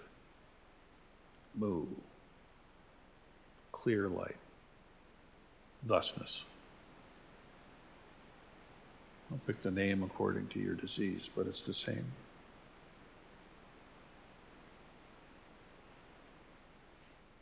Self-aware, luminous, clear light mind. Is that not what you experience in a dream? There you are dreaming about this beautiful sunset. Where's that light come from? Where does that sun come from? Where does that sense of yourself experiencing it come from? It's all of exactly the same substance. That's a lot different from saying, okay, this isn't me. It's just a dream. Or there's no monster there. Or there's no beautiful sunset there to be attached to or to be run from. Now you see it's all mind. And that's the third turning of the Dharma wheel, and that is with this Buddha nature. The twofold egolessness is said as such because there's no center self in those two levels of self and things. And again, where this gets dealt with, you've got to, in your training, you've got to get your body connected to itself. You've got to get your hara working. You got to get your body aligned. You got to come to some stability and some equanimity, okay? If you're so yanked around by the causes and conditions that are outflowing, the habit energy patterns that are just dragging you behind them like you're chained to a dump truck, okay? You can't do this work yet. You've got to get that stuff settled. Enough. You have to be able to, no matter what situation you're in, you have to give yourself the skill to be able to sit down and be still anyway. Anyway. Not waiting for the external causes and conditions to completely align so that then you give yourself permission to sit still for a minute. It's not going to cut it. It's not good enough. And it's not about using your practice to take the edge off your daily life in some kind of way. No, that's not what, don't be satisfied with that. Really. It's not nearly good enough. I'm not here just to help you do that. You don't need me for that. You don't need the lineage for that. There's more going on here. There can be.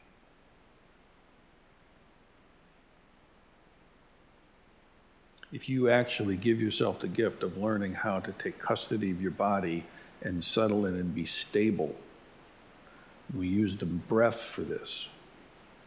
There are other ways, but that's the basic way in. The mind becomes concentrated enough that now we can begin to take that mind and turn it towards its own functioning. We begin to examine very deeply and very specifically the processes that are outlined in this. Now, we don't do it academically. I don't sit there and explain to you, well, now consider eye consciousness. You know, ponder this with me, if you will. I mean, it's not how it works. But when ear consciousness is sticking you, you don't even know it, you will get stuck on that particular point. Or not. Perhaps you're stuck on essentialism and you think, no, that, you know, I exist. There'll be certain koans where you're going to have a real hard time. Other ones, no problem. You move right through them because that's not your sticking point. So you see that we come from a place kind of ordinary, mundane, ordinary mind. And that's not to be confused with realized and actualized ordinary mind. It's very different, although in substance precisely the same. But this process of your own training goes through those same three turnings of the Dharma wheel. Self, things, realize true nature. Not sticking on yourself, not sticking on things, seeing true nature.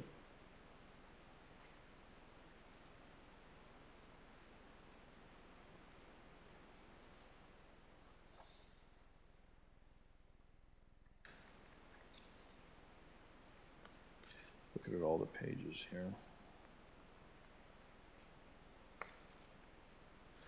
Yeah.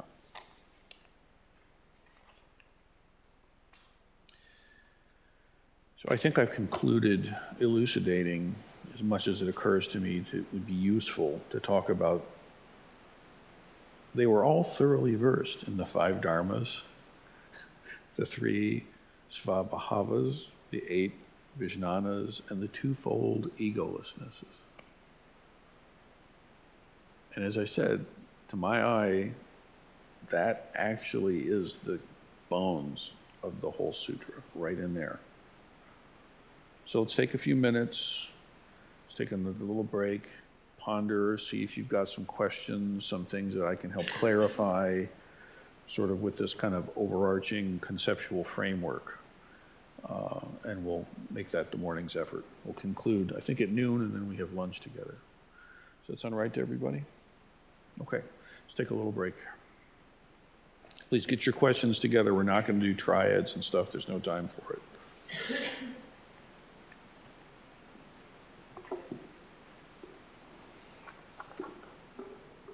If anybody wants to look at my notes, you're welcome to do so.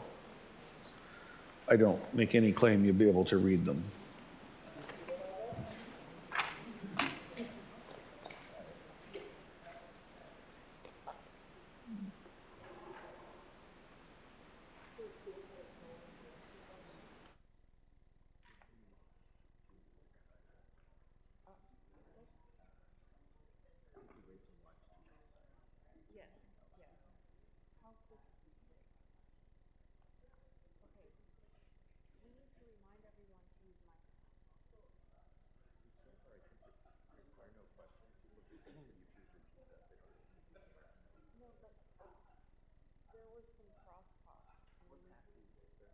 Okay. We have one on each side.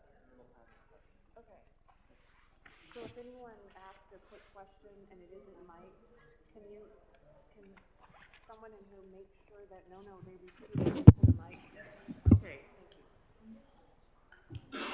Well, actually, I was kind of confused tonight, but I was wondering if it was important to have the 8 visions go from 8 to 1.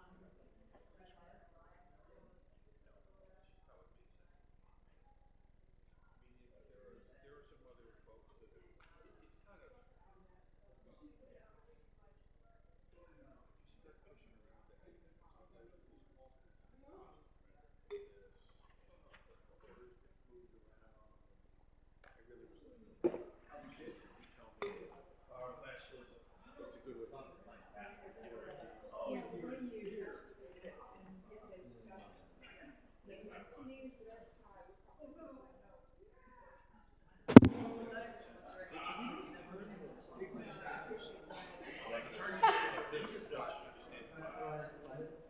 Yes. Talk about Zacchaeus. That's exactly right. A short guy climbed a tree, saw Jesus. So when you said that, Yes. Great story, but it doesn't really Navigate life. All of this guy wanted to see this other guy. That's the story. it's too hard though. People can't do it.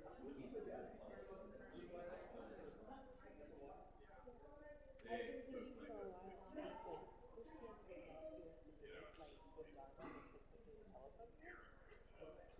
Where it's like there's snippets there that aren't wrong, but if somebody does die and brought it down, and then we wonder why. It's because it's right. It's not quite. It's a dork. An unfortunate. So you are saying everyone's a child of God, therefore you should love them. This is saying we all inherently have this Buddha nature that is not separate from each other. Like, it's such a more sophisticated, and it's out there, and you gotta please this guy. Yeah. Yeah. Yeah. And I have to save you. Now I'm in a position where I have to do something so that you do what I'm doing. Oh, it's still, when you start unplugging these things, it's, Yeah. yeah.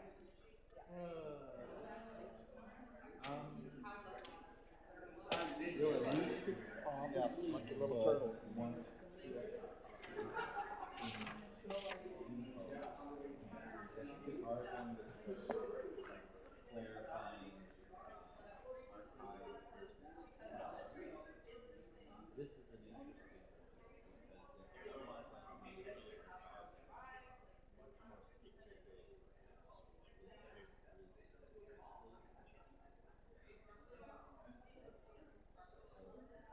I would prefer to see single sheet. So I might give it to you to give that message because you're much clearer about that than I. It just really comes to me that we need to archive this, but I don't know the specifics. I would like to make a copy. Is that your goal? This is notes that support this. This is his notes that support his teaching. Oh, do you want an archive of the note? Yes. That's going to be a physical archive. Yes. I was thinking it might be useful to do a digital closing. I think that would be very good. But I think this is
Okay, so Zendo's up.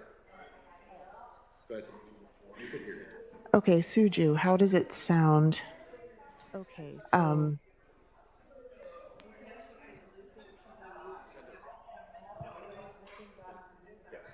can you unmute yourself and talk, please, into the Zoom?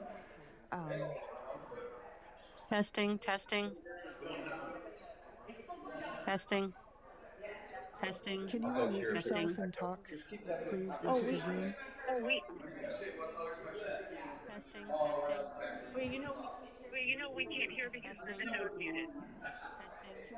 Okay. Okay, just hang on one second, all right? Thank you. Okay. Just, the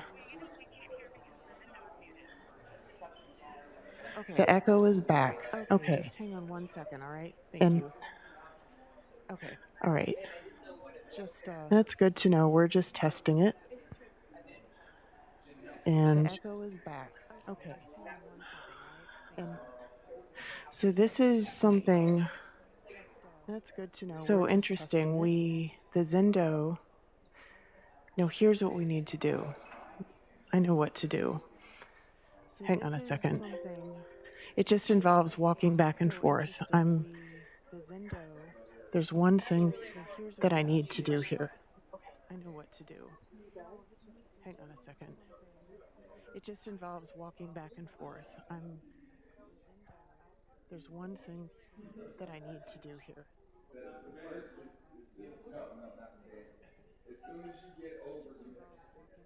That's what I was thinking. No, I'll do that. No, the animals also weird. Wait, what did you do? I just muted us, and they can still hear us, right? No. Suju, you can't hear me through in the Zoom, can you? Wait, what did you do? I'm talking into a mic. No, right. So hold on. This is what I mean right here.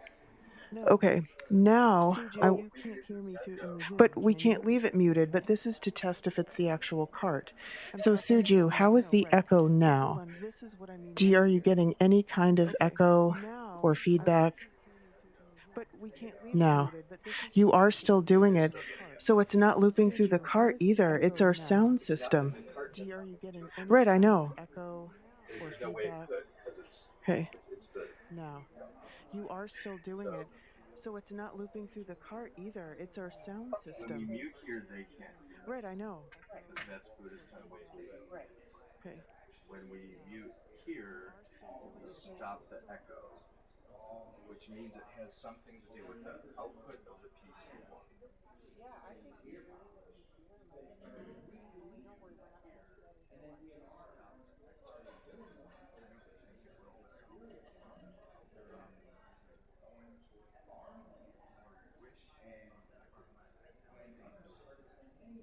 I'm missing something.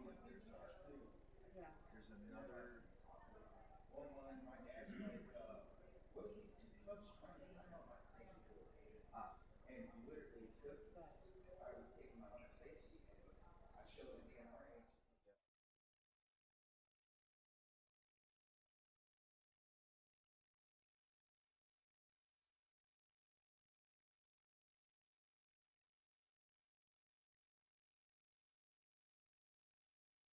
Turn that. So now you can hear me through the microphone, right?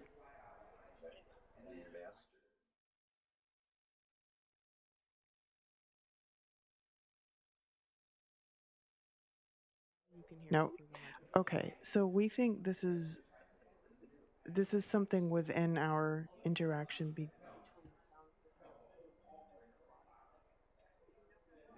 No. Okay. So we think this is something within our interaction. Actually, I'll speak to the Zoom so everyone can hear. We think this is just a weird gremlin within interaction between the AV room computer and the sound system, because we've done everything else over and over again, and it's not that.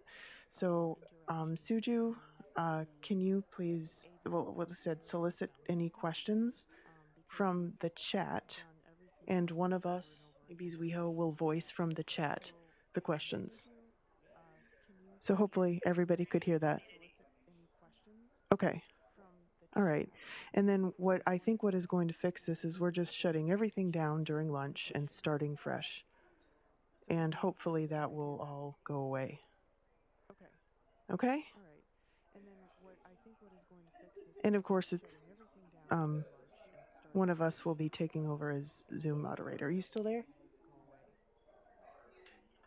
Okay. All right. Can we start again? Yep. Okay, Yeah. check. You're not taking any questions from lunch. That's what this period's gonna be. Okay. Just type them in. What we're going to do is people will type it in. So Rinsen is now going to take questions. So if everyone could type them into the chat, and then one of us will monitor that and we will voice them, so that you don't have to hear a weird relooping of the voices. Okay? All right. Thank you. Bye. Okay. So which one of us wants to monitor the Zoom? Why don't we just open the chat? So I'm not sure if everybody heard everything, but they are going to, I guess, reboot the system during lunch, and we'll all have to log back in. I might be at the temple in person in the afternoon, and someone else might be doing the Zoom moderation. I'm not sure yet, but anyway, we're trying to get the whole audio issue ironed out. There have been several elements at play here. Thanks everybody for being patient. If you have any questions, type them in the chat. There we go. Thank you, Koju.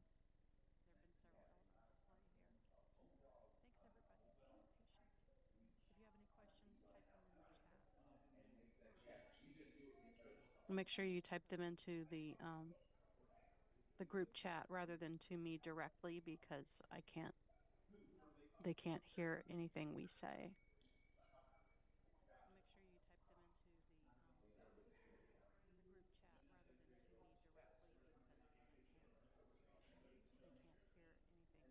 Or if for some reason you cannot type in the chat, if you want to unmute and I'm lost. I'll be here. Makes us the things that we don't know in our minds is so much something. That's right. Yeah, well, I know. It's always yeah, they're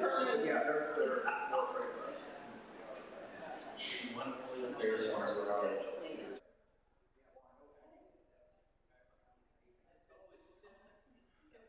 Recording in progress.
Okay, folks, let's try to bring ourselves back to the corral here.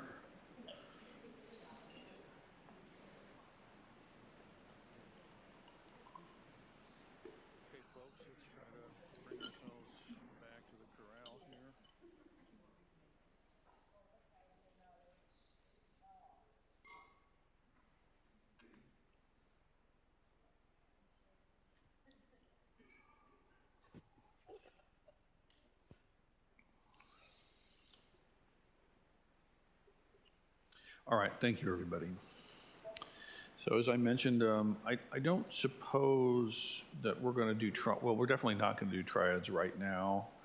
I've had a few conversations with folks. It may or may not prove to be useful at the beginning of the next session. We'll have to see. But for this chunk, we've got about a half hour or so, and I'm hoping to just respond to prompts and questions if there's any aspect of this that you'd like to hear more about or have dots connected in some way or whatever it is. Now is the time. So if you've got a prompt or a question, just make a gosh show and we'll get the mic over to you. Those who are online, I think we can handle that by just simply type your stuff into the chat there or however it is, and then they will be read out to me. From Koju, is there a connection between the Dhamma chakras, the 3 turnings of the Dharma wheel, and the 8 spokes of the Dharma wheel, the Eightfold Path? Oh, I drove those circles with the little spokes in it just to remind me that it's the wheel. That's my poor rendition, but no. I mean, what we think of as the Eightfold Path, that's the typical Buddhist symbol. You've got the 8 right. It starts with right view and moves through them all and so on. But when I say about turning of the Dharma wheel, of course, the turning of the Dharma wheel is the teaching. When the Buddha teaches, we say they turn the Dharma wheel, right? So there's 3 turnings: emptiness of self, egolessness of things, and then all things are mind. True nature, Buddha nature. Don't try to map each of those onto the Eightfold Path or something. You'll end up in a Lankavatara hell.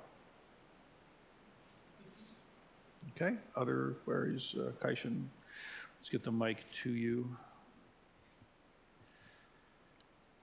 I think this is just a confirmation of understanding. So there's a lot of words put into talking about Buddha nature. Yeah. With the idea of this cannot be explained. And so we end up, is it accurate to say about encountering it that these are all just pointing to a felt essence that we hope to encounter? There is no essence. See, it's the trick of the mind, right, in language. I mean, remember the essential point. There's 2. One is it's not captured by words and ideas, okay? But 2, words and ideas matter. So whenever a person has an essential, like, oh, what about the essence of it? Then the Buddha would say, oh, emptiness, nothingness. If someone's clinging to nothingness, they'll say, oh, the true reality, right? And so the names themselves are basically medical antidotes to certain conditions of mind that are their opposites. But inherently their use is not the problem. Their use is what? The use of the words is not the problem. No. If they're not stuck to. It's the mind sticking. Words aren't problematic, really. It's when we use them poorly, we get stuck by them. That first dharma of name, it's like that's the first thing to get tuned into. Like naming is a thing. And that's why all the ancestors will go, it's funny, you read the different literature, it's like, well, it's beyond words and ideas. Can't be named. Realize the unborn mind. And yet, we use language, right? Language is part of how we function in the world. So again, it's like using the mind to realize mind, using the words to liberate words, right? And then you end up being able to use words freely and enjoy them. I like words. Okay. Another online comment, if there is one? No? Okay. In the room, Jukai, please. We'll just kind of go back and forth. Oh, please. No, Gokyo was there. I'm sorry. So I understand, or at least I'm starting to understand this idea of picking and choosing and how our experiences reinforce and cycle back and our likes and dislikes. But what about those like deep human experiences like the universal feeling of joy at the birth of a child or grief at the loss of someone we love? Yeah. How does this fit? I mean, this isn't picking and choosing? Oh. I don't feel like it is. It feels. No, I understand. Okay. Yeah, I mean, I'm going to pick what I eat at the buffet for lunch. It's not like because I've read the sutra, I'm going to have no opinions about things anymore, right? And it's not that, the thing is to realize that there's an uncritically examined way that the mind operates which causes us to suffer. And the object here is not to become some other kind of creature, but to bring to conscious awareness the unconscious process, wherein we can then be liberated by the tethers of it being unconscious. See? So I want to be able to use, like that 10th oxherding picture, the dude's picking and choosing. He's walking this street, not another street. Why? Well, he's still making decisions, right? But he's awake and aware to what's going on. So it's not like the object of this is to have no feelings of grief or joy, or to never make a choice. See, it's to not cling, and to realize that grief is Buddha nature. Joy is Buddha nature. Not to cling to any of it, but to completely realize it. Actualize grief. Actualize true joy. Be the Buddha of grief. Be the Buddha of that joy. See, that's a different thing than a sentient being who's trapped in name and form and discrimination, who's always trying to hoard joy and is afraid of grief. Or because their karma's a little twisted, maybe the opposite. They hoard grief and they avoid joy. Does that make sense? It makes sense. Let me formulate my thoughts a little better. Sure. Thank you. Sure. It's important on hearing these teachings to not make an enemy of yourself. It's to realize yourself. So on. Yeah. Could you talk, Roshi, more about the first turning of the Dharma wheel? Yeah.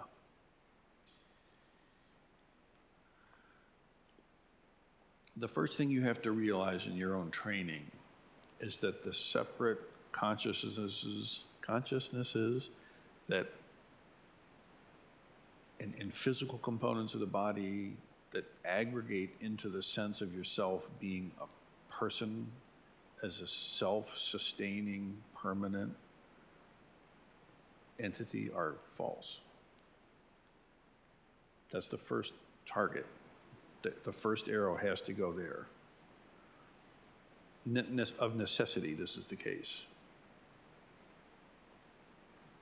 It's one thing to look at a cloud out there and say, oh, well, there's really no cloud, or a rainbow. You know, the rainbow doesn't really exist. It's just no two people see the same rainbow. It's just a figment of my imagination, but that's over there. But I see that rainbow is false. So that's the first thing, okay, is to see the aggregates, as spelled out in the Heart Sutra, right? And to see that is not a permanent self-originating entity. Basically, a thing that exists can either exist independently or dependently. And these two are mutually exclusive. Then there's no third option. And so the uncritically examined sense of the self is that we exist independently of everything else. This is the essential mistake. That's that first imagined nature. The second one realizes that things are mutually interdependently arising. There is nothing that's independent in and of itself. And that applies to the self, and that applies to objects of phenomenon, dharmas. Okay? But you start with self. Then you see the things of sense perception, including your thoughts and your feelings and your grief and your joy and everything else. Every image that the James Webb telescope shows us in the most intense microscope we have, and everything in between those ranges of scale. And then the third turning is to realize it's all mind. It's all Buddha nature. Master Huineng emerges from his 16-year hermit practice after receiving from the fifth ancestor. He comes upon the monastery. There, two monks are in heated argument. The wind moves the flag, says the first. No, brother, no. The flag is moving the wind. Why, brother, that couldn't be so. Back and forth they go, back and forth they go. The master appears from the woods and says, you fools, it's your mind that moves. In this way, the teaching of the Dharma moved from one generation to the next. But you can't skip right to the third part. Does it make sense? My hope is that now that you have some deeper sense of this scheme, you'll see it everywhere. It is everywhere in the lineage. It's almost like throw a dart at a koan or a sutra reading or something, and there's the same thing. Okay. Does it make sense? In other words, let me do one more point on this. If a person tries to go right to realizing clear light, bliss, emptiness, Buddha nature, but they haven't actually confronted the emptiness of themselves, it's not going to work out right. First things first. Nobody skips stages. That ego sense has to be seen through. Because otherwise, even if you have a perception of Buddha nature, you'll wrap a bow around it and make it a trophy. And that's not acceptable. Somewhat related from Shokai, yeah. She asks, any advice for a grandma seeing name discrimination, sense of self arising in the babies, celebrating that while seeing the trap all the time? I celebrate it, enjoy it. The ideal would be to have the youngin develop a very healthy, wholesome sense of form and naming and discrimination, and have as positive, a loving, held, beautiful experience of that as possible, okay? Because every experience that they have feeds into that alaya consciousness, okay? So if you imagine yourself as a fetus in utero, okay? Way before that, actually. What is it, when you're a couple of cells, what's that called? That thing, okay? Just think about this, okay? There's the egg, there's the sperm, there's this connection, then there's dividing starts to happen, right? Now, at that moment, there's already volition happening of some kind. It's mostly instinctual, as far as we know, but there's a process that starts to unfold. And eventually what happens is sense organs start to come online. Does that make sense? Like the organ has to form. Sound, let's just pick that one. It starts to form, right? A sense of a nervous system in a body. There's no sense of edges yet, but there starts to be perception. Perception starts to occur, okay? So that's why if mom is like flooding her system with fear and adrenaline and harsh things and difficulties, then as this young person begins to form and sense their world, the world that they're in contact with is mom, right? And so that will be the basis of their alaya consciousness from this birth. From this birth, that's where that begins, okay? I will say that the tradition says very plainly that there's karmic habit energy that continues from prior births. Within the tradition, this is not a controversial statement. But what we can say for sure, that we experientially can verify, is that as that young mass of cells begins to come to consciousness more and more, sounds begin to happen, feelings start to happen, the sense of positive and negative starts to occur, a sense of self begins nascently to form, and it will have a feeling tone of positive or negative. You'll have both, but there'll be a general feeling tone. The birth experience, massively traumatic, obviously. Okay, so then now the baby is born, is in this environment, and as they continue to develop, as everything begins to form with the brain and the body and everything comes online, what you want to do is surround that young'un with as much love, care, caressing, touch, all the beautiful, healthy things that you can, because you want that to develop in as positive and wholesome way as possible.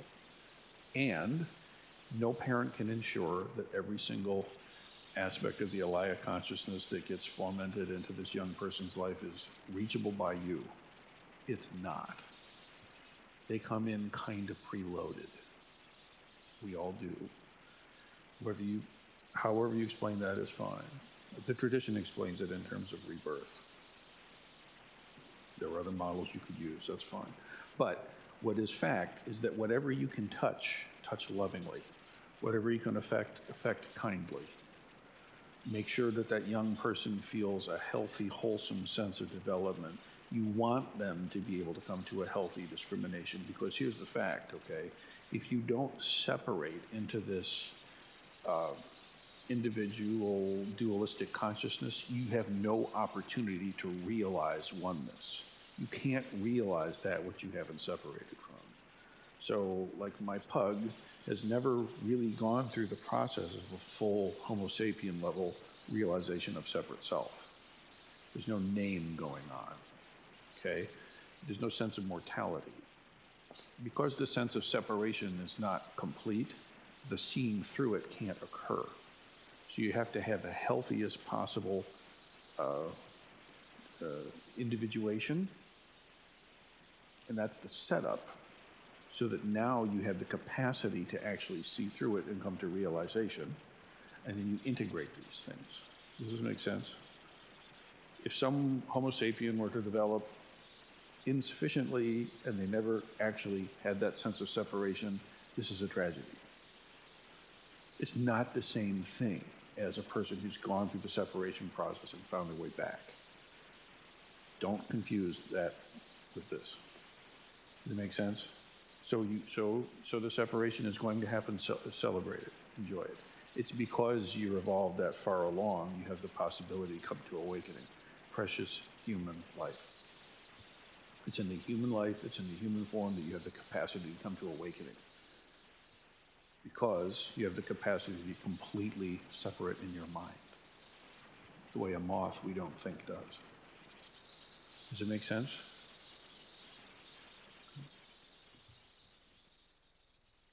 Others? Kosho, you've had your gasho up for a while. I have a few questions, but is there going to be a quiz or a test on this? Do we need to really know this in order to? It's very complicated, and there's 5 and 8 and 3 and 2 and there's some math.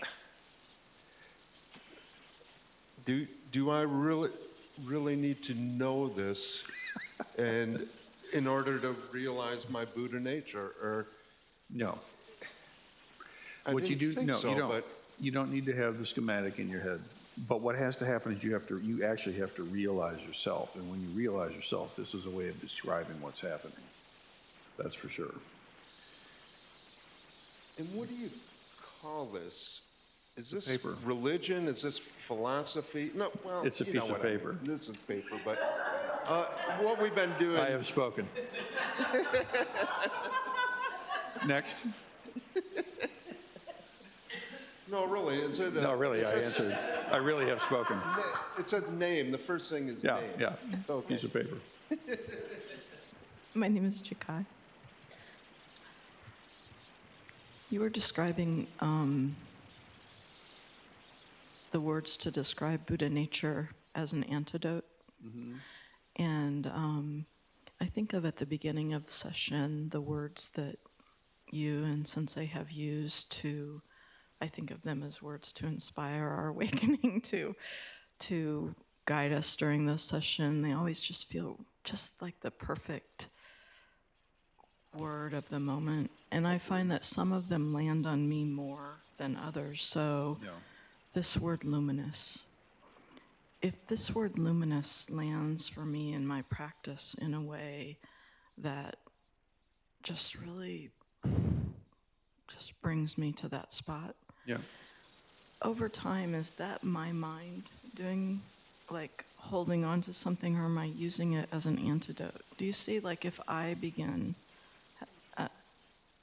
Well, here's the thing. So clear, light, luminous, self-aware mind, like that lands a certain way that thusness. Yes. Well, thusness lands, suchness lands differently, or Buddha nature, or emptiness. Okay. Mu. You know, a fully awakened person can easily move in and out of those with no problem, with no tethering, with no Velcro, no stick, and also no preference, because there's no attachment anywhere. Okay.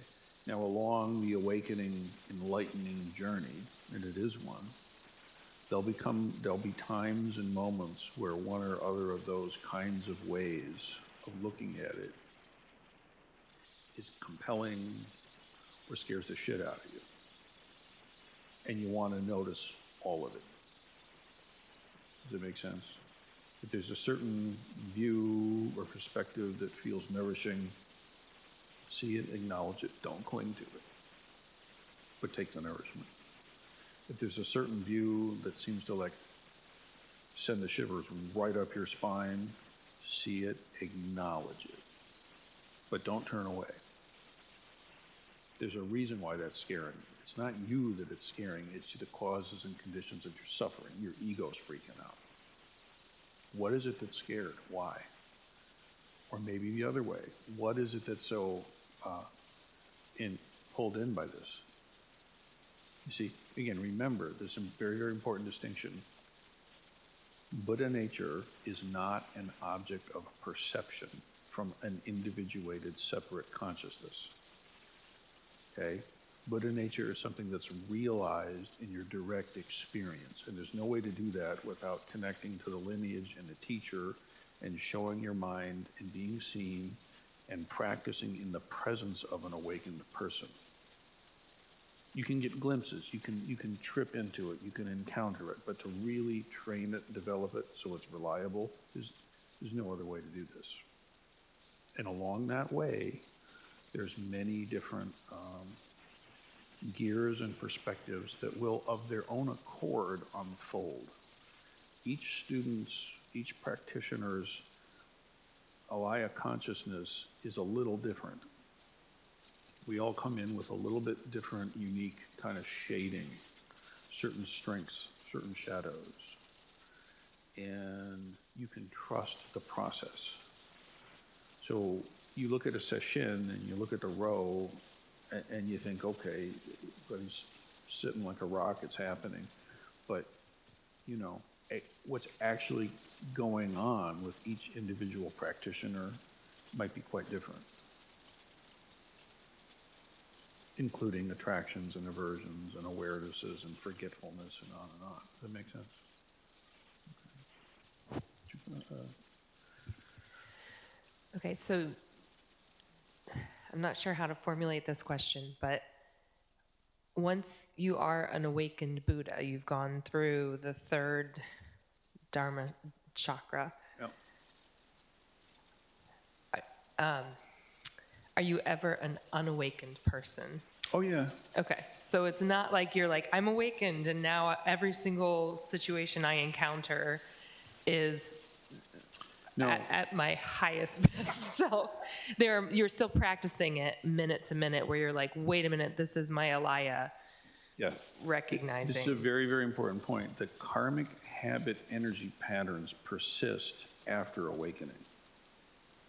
This is really important. In fact, that is the subject of our second Sangha circle, precisely this point, okay? The fact is that when awakening occurs, even in this most mature and full development, there are still the seeds of past births or this life that have yet to play out, and they will continue to arise. So that wave kind of keeps going. And it's a very important distinction, because In some traditions, the fact of those karmic habit energies, seeds, manifesting through the alaya consciousness into perception is evidence of non-awakening, but this is not true. It's not correct. In the view of this lineage and the sutra, that's not correct. That's a wrong view. But what is important is that you realize that the nature of that karmic habit energy is Buddha nature also. It's also perfect. It's complete, it lacks nothing. And when you can more often than not remember and recall that, you experience the karmic habit energy patterns differently, and that does change over time. So there is a depth that accrues, the gravitational weight of your dharma eye starts to be way heavier than the force of any karmic seed that comes and goes. But, you know, let's be real about it. You're still going to have bad days and make missteps. But you see that that's actually the play of the awakened mind, too. Does that make sense? But maybe not in the moment. Yeah, and so the person with the awakened mind is still crying at the funeral. Oh, God, yes. And they experience grief through a different lens. And also on some days, they might be in the second ox herding picture, even though they've made it to the 10th. No, that's not going to happen. When the stages of development don't actually regress. You don't unsee, you don't unexperience. You don't go from being a teenager to wake up and be a toddler again. That doesn't happen. Okay, so mastery is actually a thing. But what mastery looks like is it's not the toddler's imagining of what being an adult is. It's something else, but it is something, okay? So there is a thing that doesn't regress. You'll see.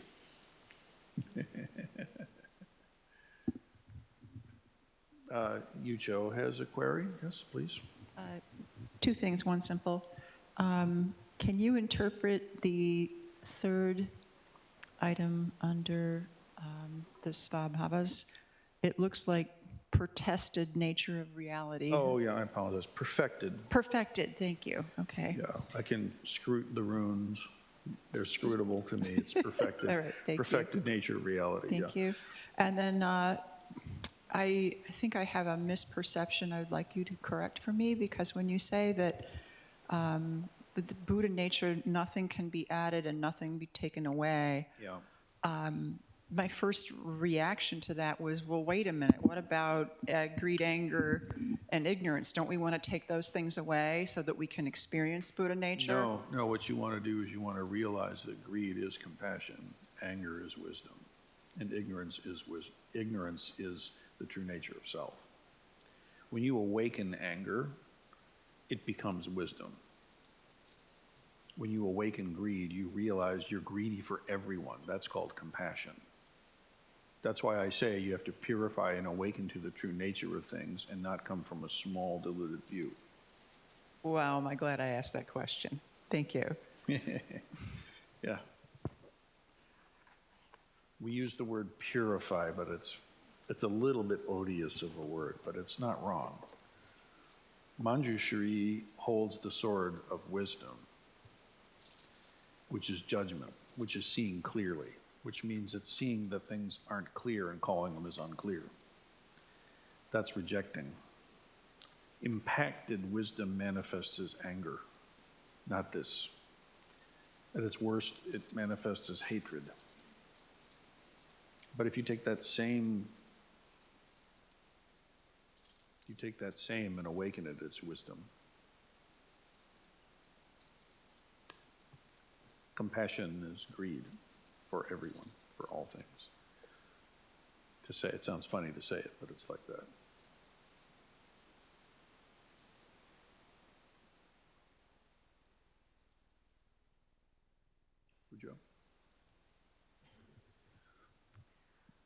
With Jigen's question, and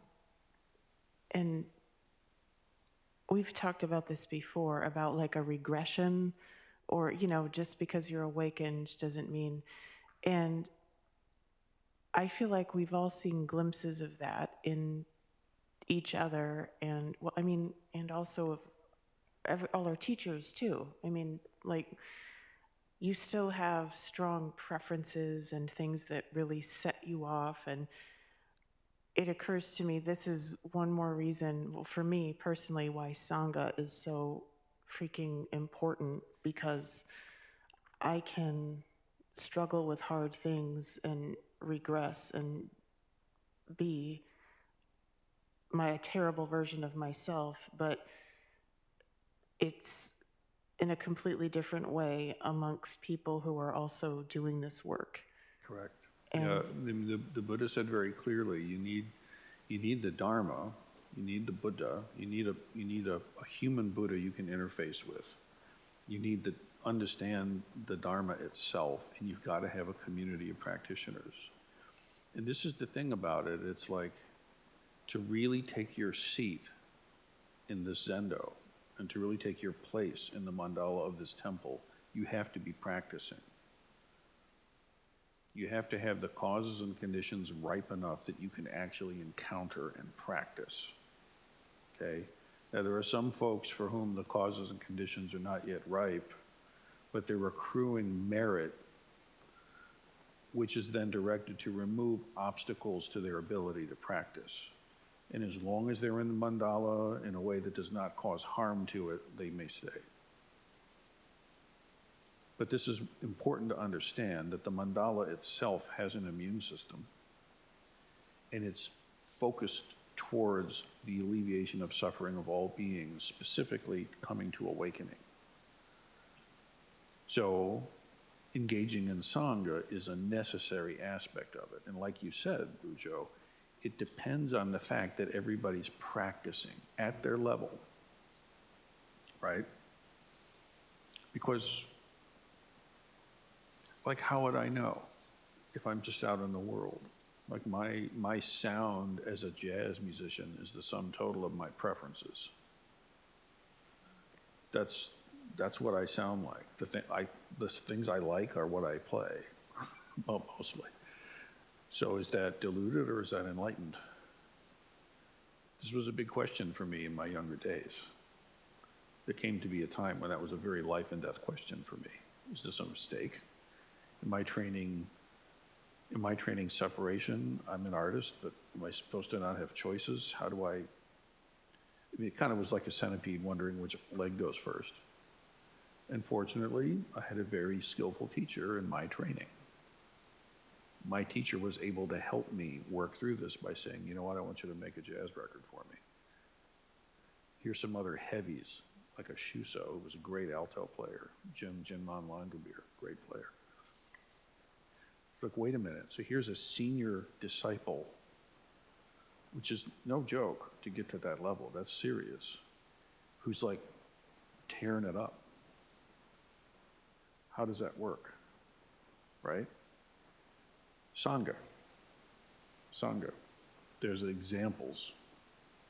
Daido couldn't do that because he can't play. So what I needed was a human manifestation in that form that I could relate to. Sangha. You know, Gary Peacock, I mean, he played with Miles Davis and Bill Evans and Keith Jarrett, and I got to play with him because of that. Sangha. So the Sangha will be what you need it to be when you need it to be there, as long as you are welcome here, as long as you sincerely are not causing harm, you're practicing the Dharma, and you're actualizing good for others. If you're really doing that in the Sangha covenant, then it's all going to work out. And you can be as messy as you need to be, as you are, all of us, me too. Because training. Thank you. Suju asks, what can we do to better recognize where we are stuck? Get to session more. Get to session more, and I've got to say it, I can't say it enough. If we could only do one thing in this community, that's what we're going to do. Shut everything else down, turn it all off. But session will happen, because session is the place of actual Zen training and experience. There's no getting around that. And it's And it requires time. It requires getting yourself strong enough that you can actually do sesshin. And that's not, I don't assume that everybody can do that right off. It's demanding, it's rigorous, but it's demanding and rigorous of necessity. I don't care if it takes you 7 years to get yourself ready to do a day, take the 7 years. That's the fastest track. And it's not like you just do a couple of days and you're done. I do sesshin every month.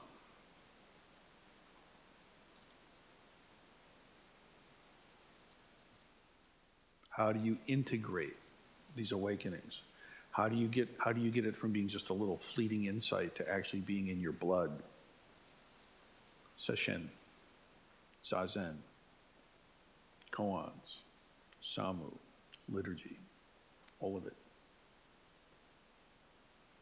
That's the real answer. And if all the sutras vanished, if this sutra and all the other sutras vanished somehow, they were all banned and burned, you wouldn't need them if you know how to do sesshin. If you can sit, pay attention, and interface with the human Buddha, you'll realize the same heart of wisdom that's in the sutra without looking at a single page of it. Because that's what's there to be realized. It's innate. I have a question. Yep, please. I think what I've heard is that we can't see our Buddha nature. We have to realize it and actualize it. It's this awareness of awareness. It's like I thought that's what I heard, that like we're aware of our mind. What happens is prajna, wisdom, realizes Buddha nature. You don't. You can't. You are it, but you can't realize it. Prajna, wisdom, realizes it. And how does that interact with the three wheels? In other words, if the first is self, like awareness of self, I guess this is really my questioning. Where an awakening is compassion and wisdom, are the three wheels the kind of building of wisdom, then interdependence, the second is compassion, and then it's the awakening? No, I wouldn't say it that way. Someone might, but what I would say is that it's all present from the beginning, and all of them kind of deepen as you do. There's a mundane compassion that becomes a little deeper, that becomes a little deeper, that becomes fully formed, and it all kind of sloshes. Nobody actually trains like pure equanimity and get that up to 100%, and then now I take on wisdom 100%, and now as a result compassion 100%. It doesn't work like that. We're kind of doing this all the time, but it's kind of going like this, right? And if that's the case, like Jigen's question, if once there's awakening, and there's these, we strive for continued moments of awakening until there is awakening. Mm-hmm. Like, is that gradual, or is it a binary, like you're awakened or not? It's both. I mean, there's not just one awakening. There's Dai Kensho, which is the great insight, and there's like kind of entry-level Kensho. There's many awakenings. In essence, there are several moments of encounter with Buddha nature or Tathagata, and at first they're very kind of small, or they might be very large, but it's an ongoing thing. There are mind moments of awakening into true reality. It's not just a one and done. There is something that occurs once you've actually seen into Buddha nature. There is a fact that it is now inevitable that will come to full conclusion. It might not happen real fast, but it will happen, okay? But the process of integration and development and allowing the karmic habit energy patterns to lose their weight happens very gradually. So it's both sudden and gradual. That's helpful. Thank you. I mean, it's kind of like in the beginning, a very damaging book. It was called The Three Pillars of Zen, which is also a really nice book, but it's also kind of damaging because it's an early adopting view that says if you do this one kensho, all is well. And it's not the case. This is written by a teacher who was very earnest, but whose training was incomplete. Powerfully written, sincerely written, from an incomplete view. And so back way early adopting days, who knew? But the truth is that even completing the koan system doesn't mean you're done. It means you're done with that aspect of training. That's what it actually means. The upaya of that way of working has now played its course for you. But that traceless enlightenment continues endlessly.